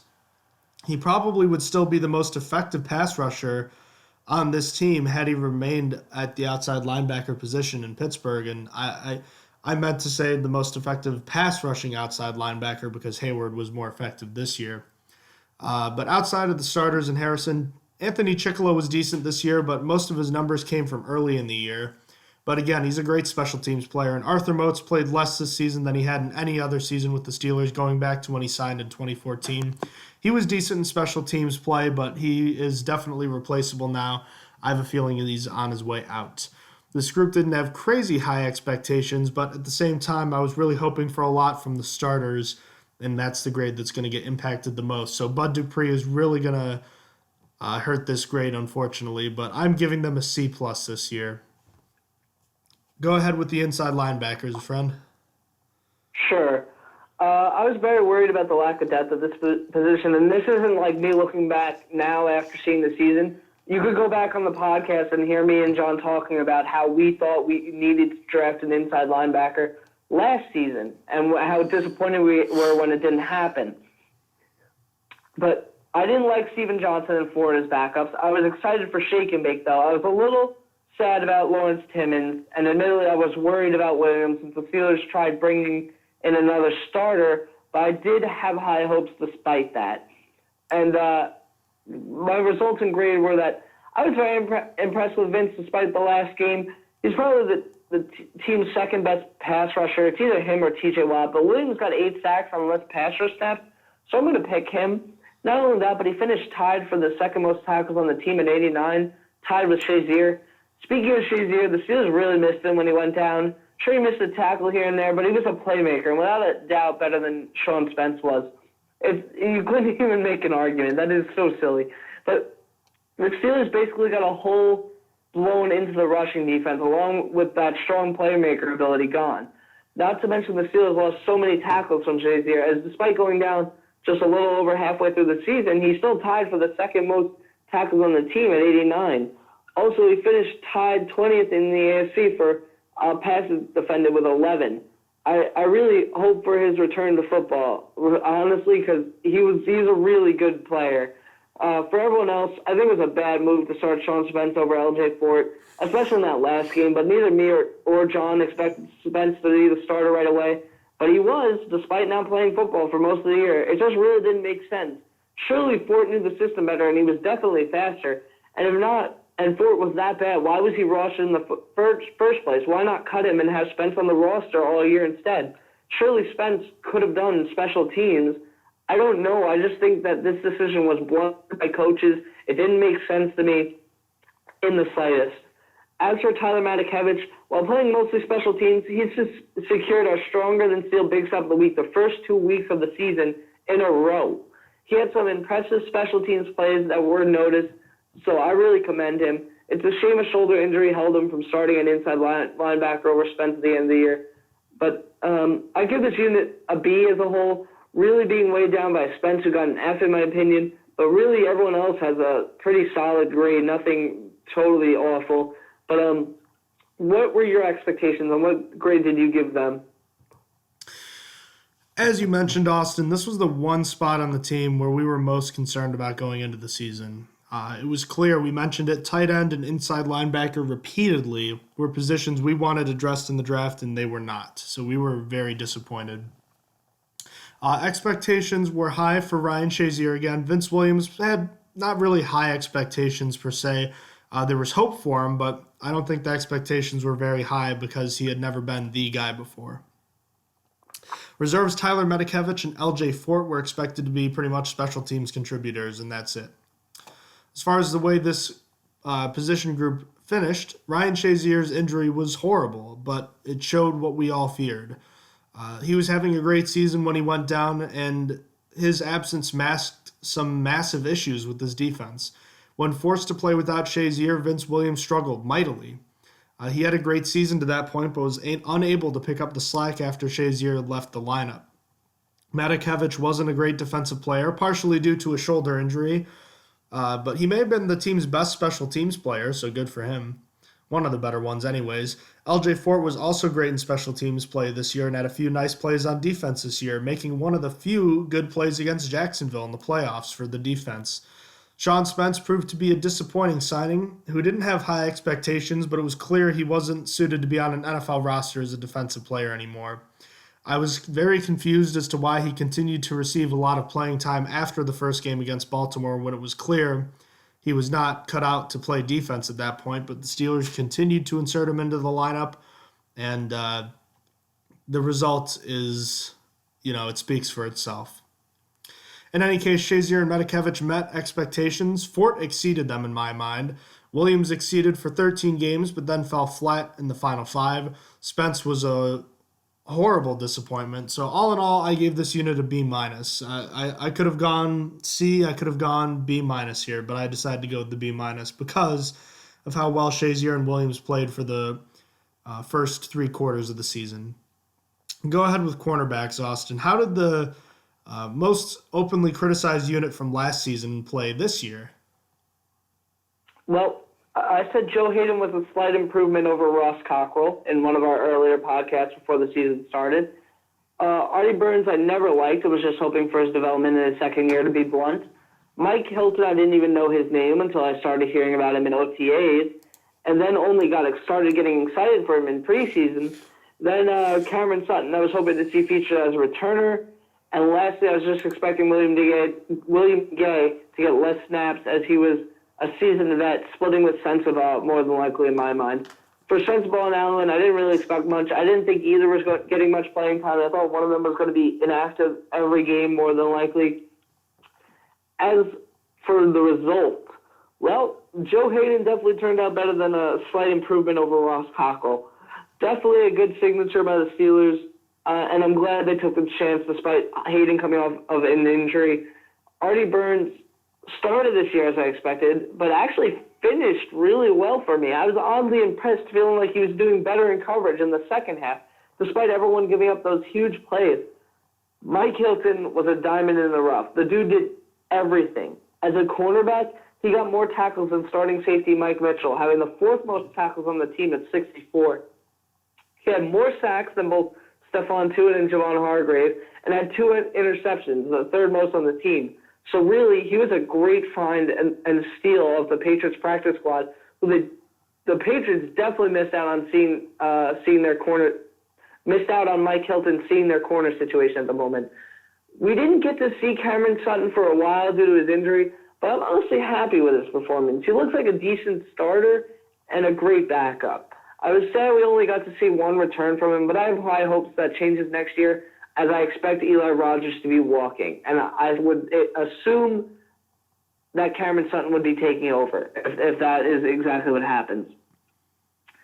I guess we're not expecting much for Sensabaugh.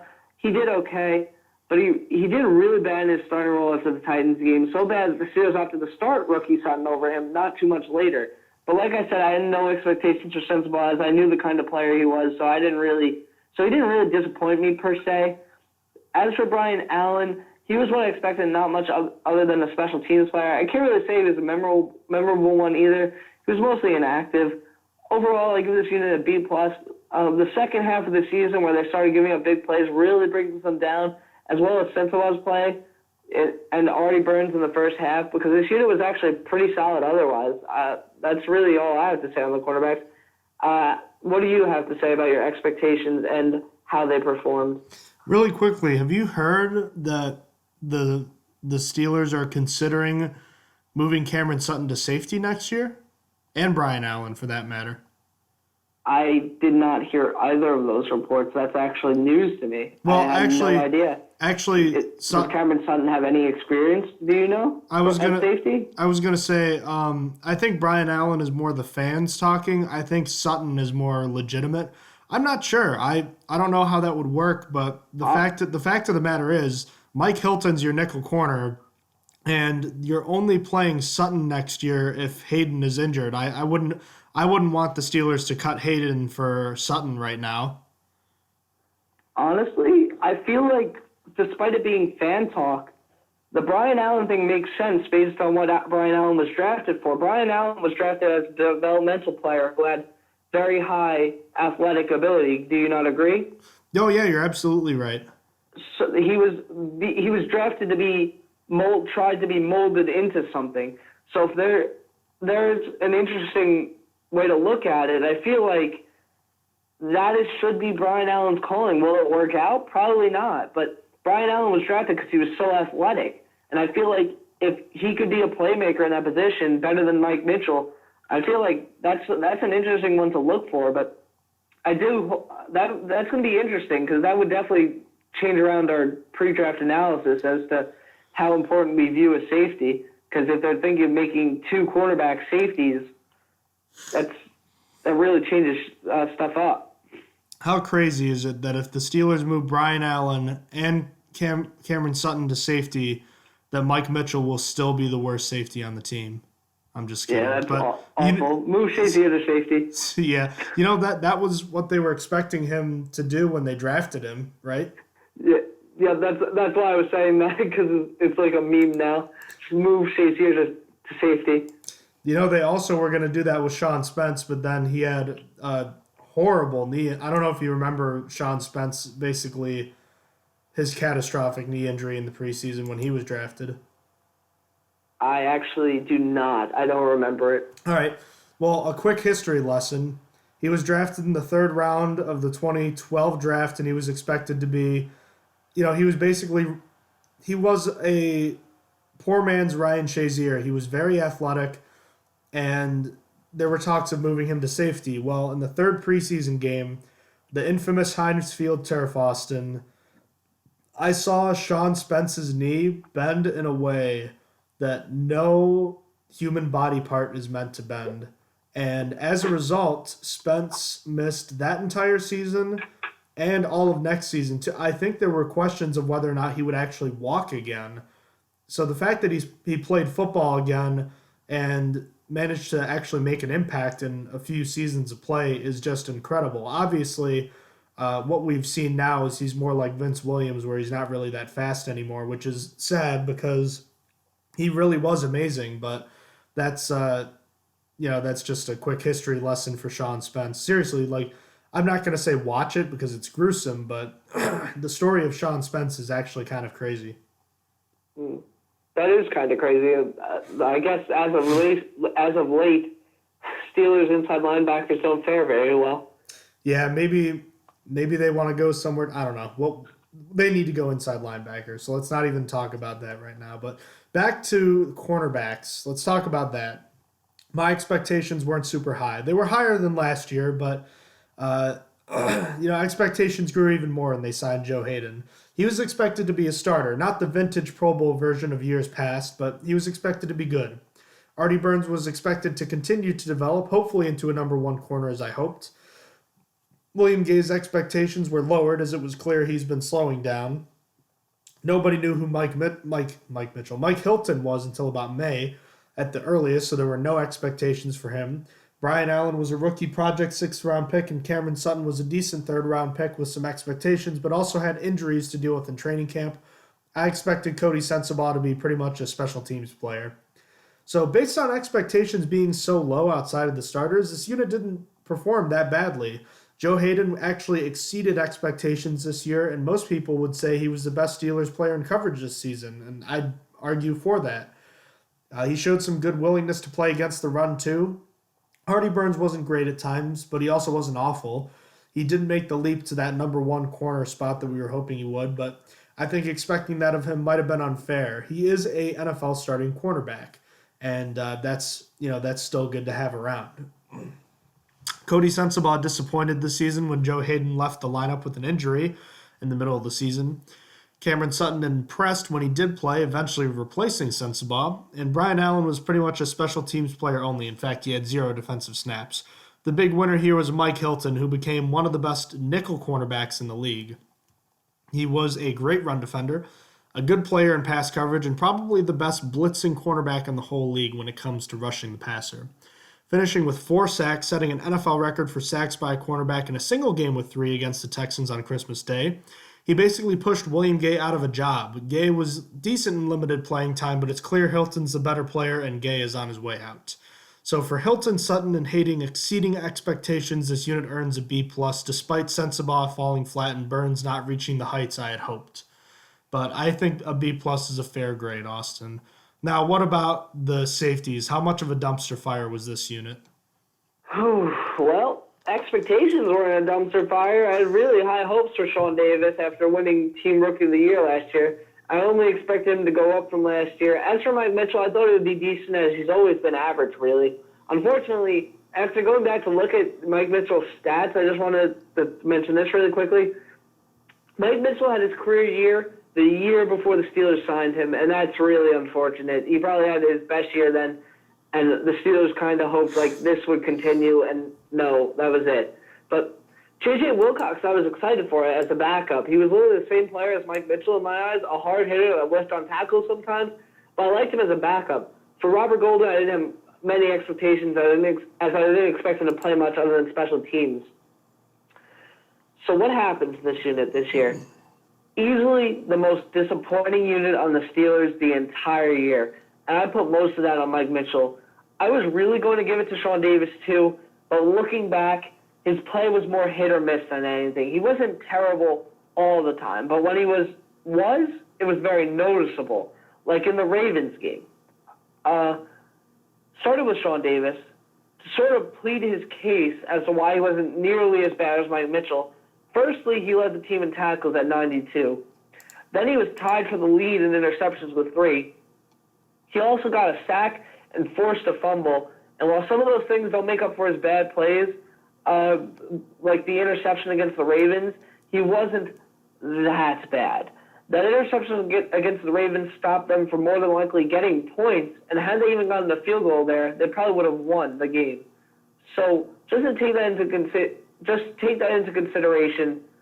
But back to the point that he was more up and down than anything. He was fantastic against the Bengals in October, earning Pro Football Focus's top grade of any Steeler in that game.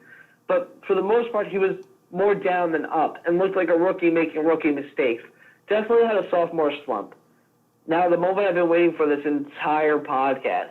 Mike Mitchell, if there was a grade below F, he would get it. Whipping on tackles, being out of position in coverage, taking poor angles, not forcing a single turnover.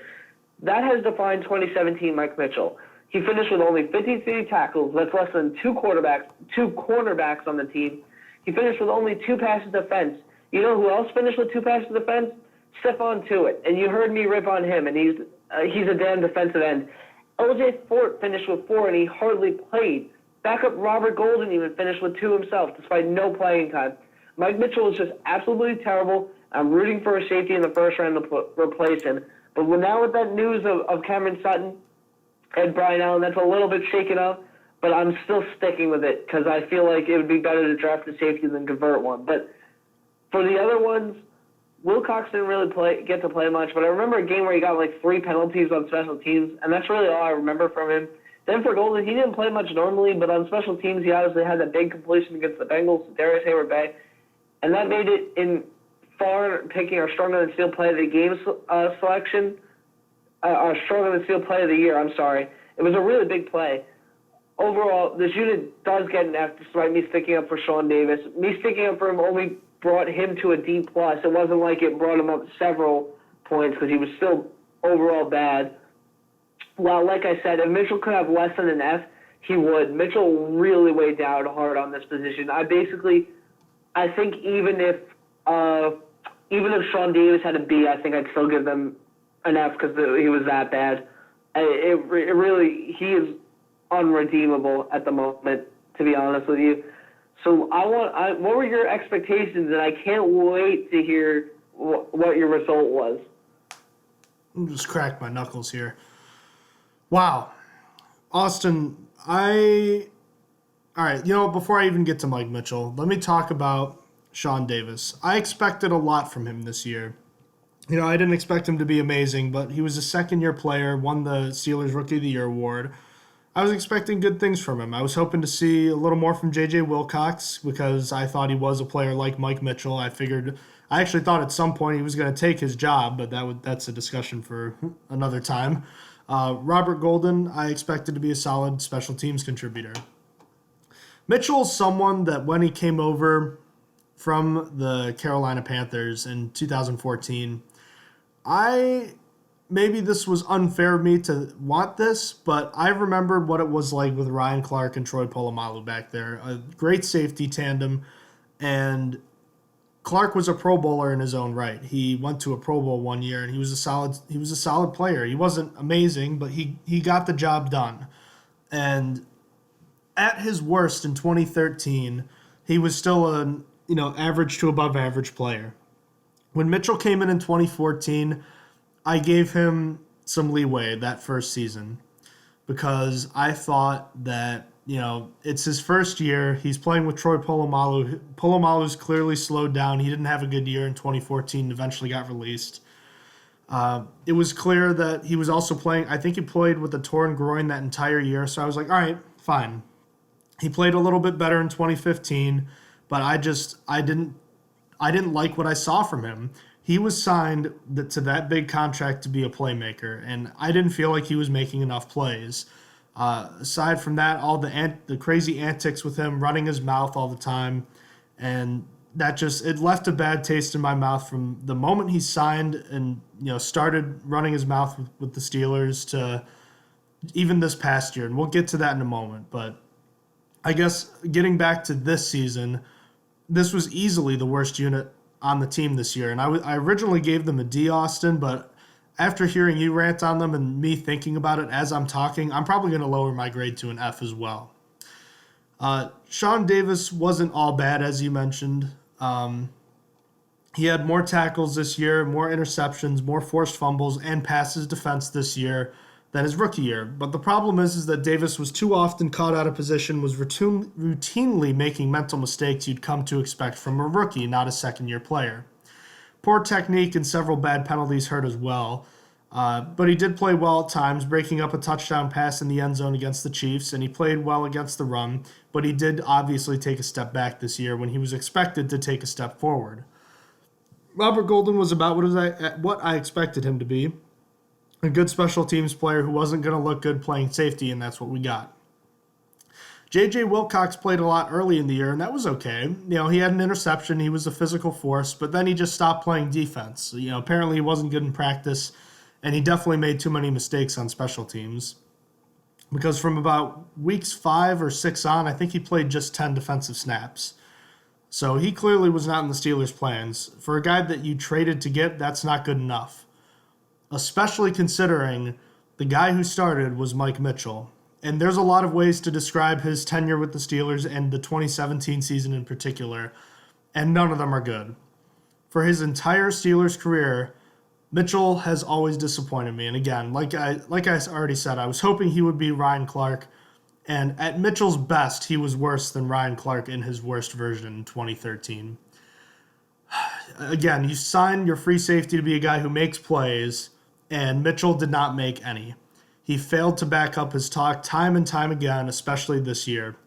Fans look past what you would call questionable hits in the past because he did make a couple of big plays in key moments in the past. But this year, the few plays that he had once had disappeared completely. His stat line, 0 interceptions, 0 forced fumbles, 1 fumble recovery, 2 passes defensed from a guy that's supposed to be the leader in most of, if not all, those statistics, and that's simply not enough. Add into the fact that the Steelers gave up a ton of big plays this season. Yes, they aren't all his fault, but he's responsible for a lot of those. He's supposed to be the last line of defense, and too often this year we saw teams complete big passes. That's one thing. if you give up a big pass. It's another when you can't get the guy on the ground before he reaches the end zone. And too many times we saw him take bad angles, and he'd completely miss the guy. He wouldn't play the ball correctly. He'd whiff on the tackle. He'd hit his own guy, and the receiver would be running into the end zone. Here's literally just plays I remember off the top of my head that I wrote down, not even including looking back, where he either misplayed the ball on a big gain or took a bad angle on a running play, which led to a big game. Starting with the overtime TD against the Bears, where Jordan Howard just ran around the left side and Mitchell tried to cut him off in front but missed, and Howard ran around the outside for the game-winning touchdown. A long pass play against the Chiefs, a couple, I believe.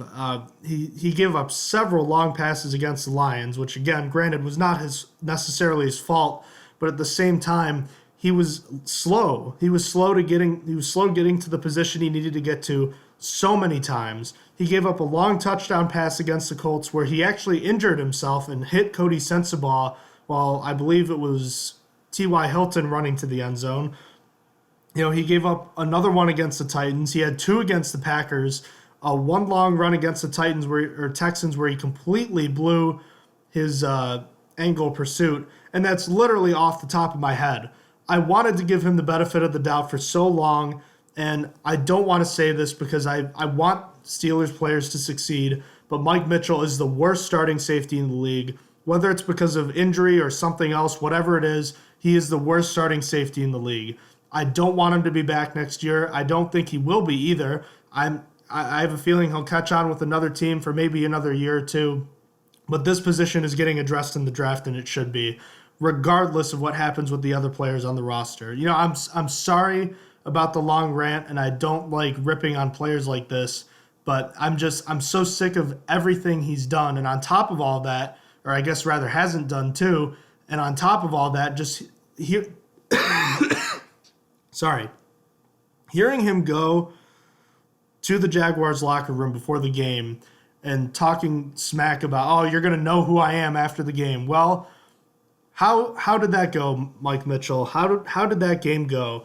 Do they know who you are after this game? No, they still don't know who you are. You're still nobody to them because I don't know where was he? He didn't do anything in that game. Good rant, buddy. It was a good one and well deserved. Whew. The safety position. You good on the safeties? They get an F. That's I'm done. You can start with the specialists. I'm gonna recover. All right. Sounds good. But for the specialists, I was really sad to see we let future Hall of Famer Colin Holba go, as I know most of Steelers Nation was. The fired Tomlin tweets were endless because you can't just let a Hall of Famer like that go, but alas, it happened. But I didn't expect any mistakes from Canada. As for Boswell, I really liked him. He was coming off a good year where he kicked 24 field goals. He missed both of his 50-yard field goal attempts, though, and so I was expecting more to be reliable than clutch or anything. But then Barry was coming off a year where I said that I thought he was borderline Pro Bowler. Well, Canada did his job without a word said about him, so that's a good thing. Still can't believe this team wasted a pick on a long snapper only to cut him. As for Boswell was a Pro Bowler this year over Justin Tucker. That's amazing. I didn't think he was capable of hitting the 50-yarders, but the Steelers challenged him to do so in the second half of the year, and he didn't disappoint. And the first half of the year, I just thought, oh, yeah, he's reliable. He does his job, and he's just pretty good. But in the second half, he really turned it up. Steelers had the fifth most field goals made in the league, and he hit all four of his 50-yard field goal attempts this year after missing both of his attempts last year. He was really great this year. As for Barry, well, let the stats speak for themselves. He was tied for 30th in the league in average punt at 43.2, just above the Vikings. In terms of individual punters, since other teams had to use more than one punter due to injuries, he ranked 33rd on the year. He was horrible, and I wish he was going to be let go after this year, but he got a one-year contract extension. I thought that they should have brought in an undrafted free agent, which they might still, and have given him some competition. At the time I actually wrote this, he wasn't signed yet. He was a free agent. So a bit of Steelers news, Jordan Berry was signed to a 1-year contract extension, in case you guys didn't know. He did awful. There was some statistics that were redeeming. To me, they were not, though. A lot of blame went on for the stats collected. I saw these were collected by Steelers Depot today, was how many times he had to punt far down the field at like the 50. My argument is, because they made a decent argument where they said his average was down was because of how far up he had to punt. My counter argument to their argument was that if he had to punt that close to the 50 that many times, his inside the 20 numbers should have been one of the highest in the league. It was not. So he's not good at getting the punt where it needs to be. I would have rather, if that was the case, and if his average was down, and then he also had higher inside the 20, inside 10, I'd be like, okay, the Steelers offense was really getting it done, but just not completing it, just getting it really far down the field. But that's not the case.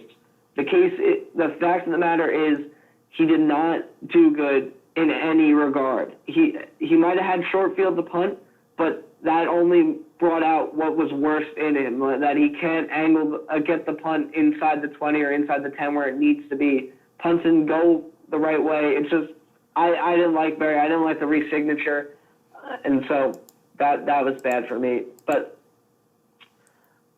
despite me going off about Barry for a long time right there, they get an average grade of a B. Barry is weighing them all the way down to there. Honestly, I feel bad because Boswell had an amazing year. Boswell honestly probably got an A+. It'd be hard for me to say not, because he did everything. He actually had several clutch game-winning field goals.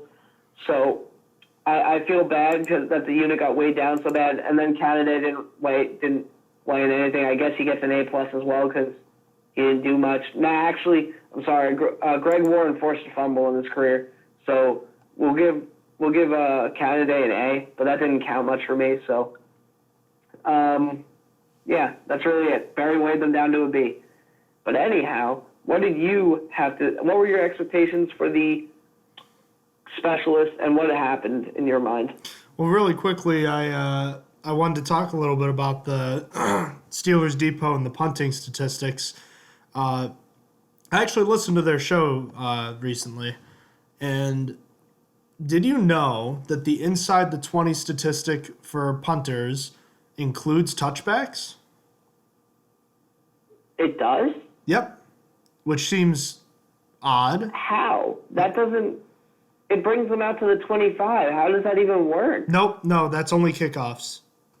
Oh, I'm stupid. But that's... Barry only had 2 touchbacks this year, so it doesn't really play into it that much, but I don't like that as a whole. Here's something else that might actually impact Barry in a positive manner. Inside the 20 only applies to punts that end up not like where the punt is fielded, but where the returner is tackled as well. So, by that logic, Jordan Berry could have had, say, roughly 10 punts that are fielded between the 10 and the 20-yard line that are returned to the 21-yard line, and then he doesn't get the punt inside the 20 because of that. That's so stupid. So, not a fan. By that logic, I forget the exact numbers. You should actually listen to the Terrible Podcast because they were talking about that, and they did a good job with it. I forget the exact statistics, but it was, I think, something like 40% of the time Barry's kicks were fielded inside the 20 and were then returned outside, past the 20-yard line. So if anything, it's more of a reflection on how poor the kick coverage team was this year as opposed to Jordan Berry. Now, that being the case, I'm not saying I'm defending Barry necessarily just because, or like that I want to, because I don't think he played well either. But there might be more into the statistics than we originally anticipated. And then again, who thought you could really go into punting that much, right? I don't think anyone thought you could go into punting this much. I don't think anyone really cares. Everyone's going to be like, why do they care so much about punting? Because it matters. Punters' lives matter, everybody. Don't forget that. Because the big thing at the end of the day is, can the punter flip the field? And that's something I feel like Barry just didn't do this year. Right? Nope, I totally agree with that. So, stats aside, whether or not you want to believe them, which I'm interested to see and learn more about them, I trust my eyes. And Barry did not pass the eye test this year. In any case, as far as my expectations went, I'll just talk about Chris Boswell then, since I basically already gave my 2 cents on Barry. We already knew Boswell was one of the better kickers coming into the season. He had been pretty much automatic under 50 yards, so I was expecting another good year. Cameron Canaday was expected to not be awful as a long snapper, so okay. As far as the return game goes, we knew nothing about what was happening for the kick returning spot. The 2 best kick returners from last year were cut and traded, that being Fitzgerald Toussaint and Sammy Coates. Expectations were at an all-time low. As far as punt returners go, we were hoping to see a ton of Eli Rogers and eventually Cameron Sutton when he was finally healthy. So for the specialists, Canaday did his job, and I can only remember 1 or 2 snaps that weren't really good.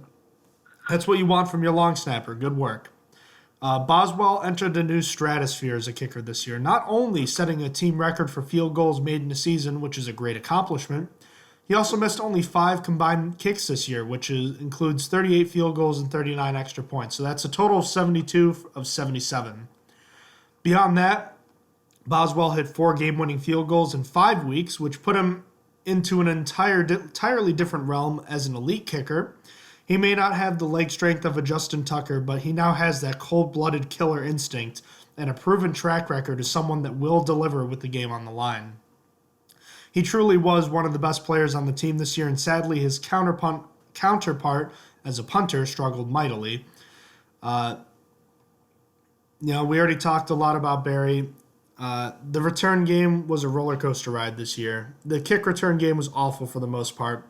Outside of a couple of solid returns, Martavis Bryant was the Steelers' best kick returner for 3/4 of the season. And then Juju Smith-Schuster cemented his role this season as the best kick returner with a few nice returns at the end of the year, namely his 96-yard return touchdown in the final game of the year. The first since rookie Antonio Brown went 89 yards on the first play of a Week 2 game against the Titans in 2010. The punt returning was a mess this year. After an early fumble that led to Eli Rogers being benched, Antonio Brown became the full-time punt returner. He may have been great in the past, but that was a long time ago, and it felt like even longer ago. He clearly does not want to do it anymore.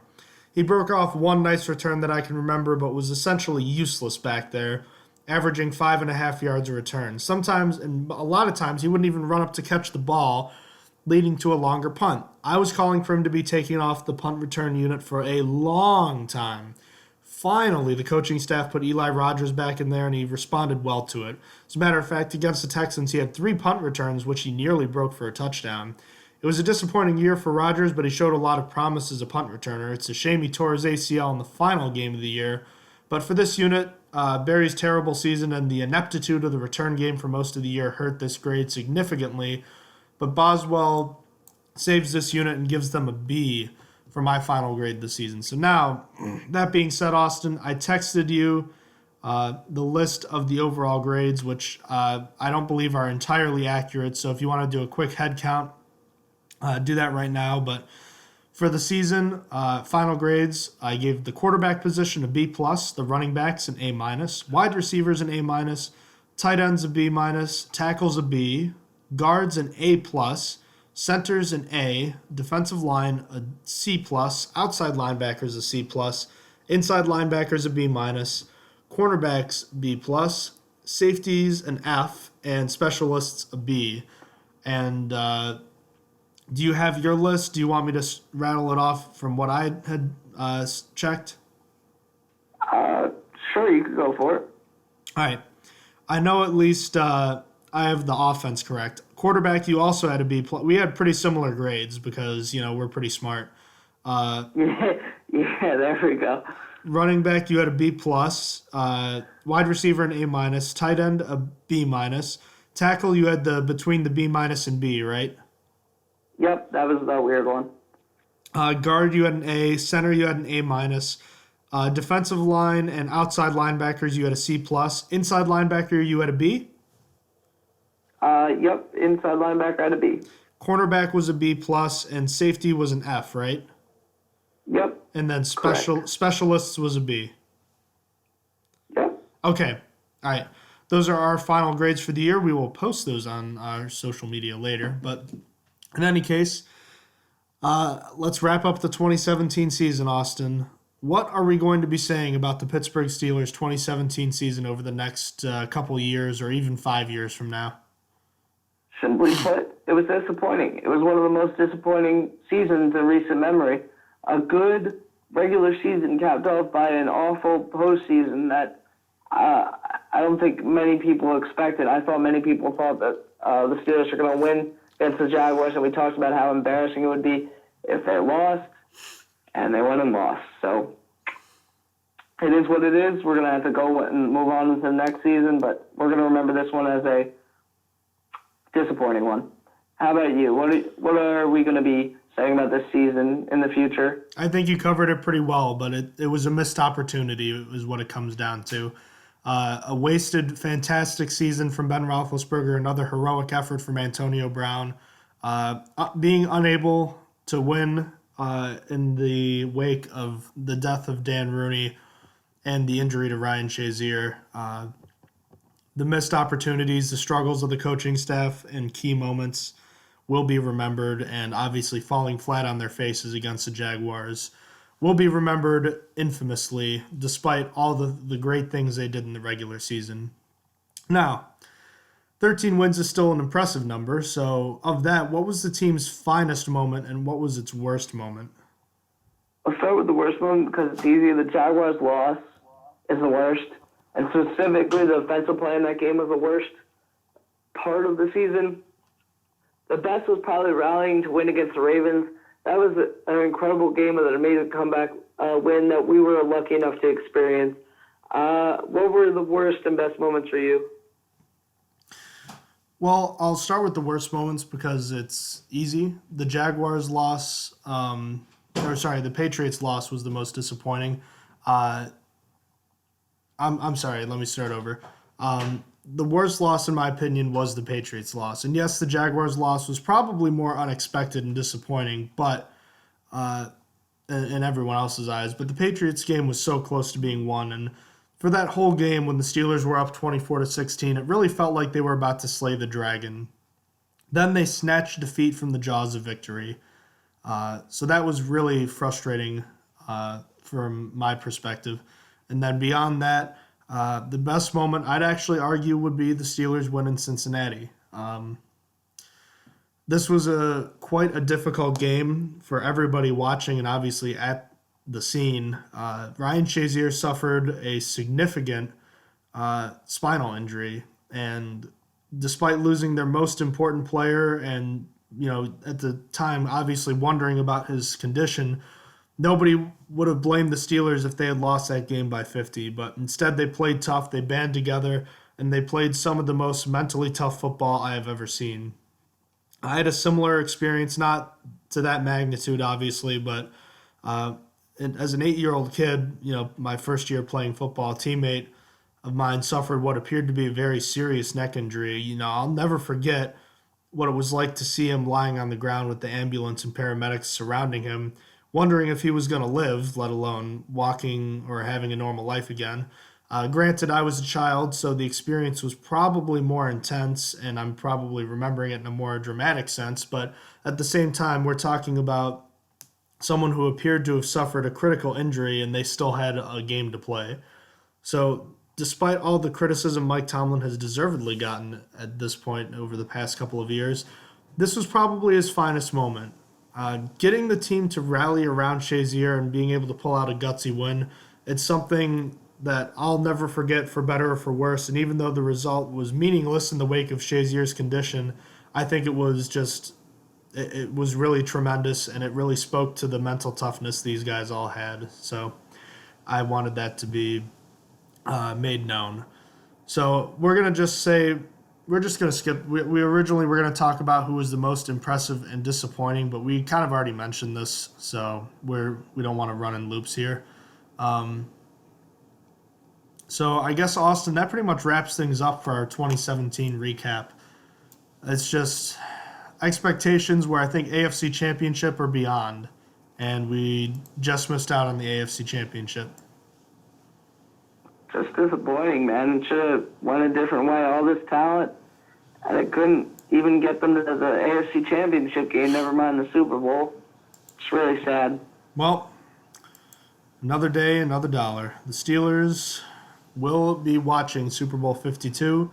Hopefully Super Bowl 53 will have the Pittsburgh Steelers in it, but from now on, we'll be looking ahead to the Super Bowl, and we'll be looking ahead to the Pittsburgh Steelers offseason as they prepare for the 2018 season up and coming. Just 5-6 long months away from now. But in any case, Austin, thank you for joining me tonight and wrapping up this special long episode of the Stronger Than Steel podcast. I believe easily the longest episode we've ever had. We have surpassed 2.5 hours, so I'm sure this will be a lot of fun to listen to. But in any case, thanks again for joining and listening. You know the deal. If you have any questions about the show or you want to ask us questions, email us at strongerthansteelpodcast@gmail.com and check out our website for more information about what we do and where we post at strongerthansteelnfl.blogspot.com. Austin, thanks again for joining me, and Steeler Nation, you all have a great night. Have a good night. You have been listening to Stronger Than Steel podcast. Thank you for joining us today, and don't forget to check out our website listed in the description below.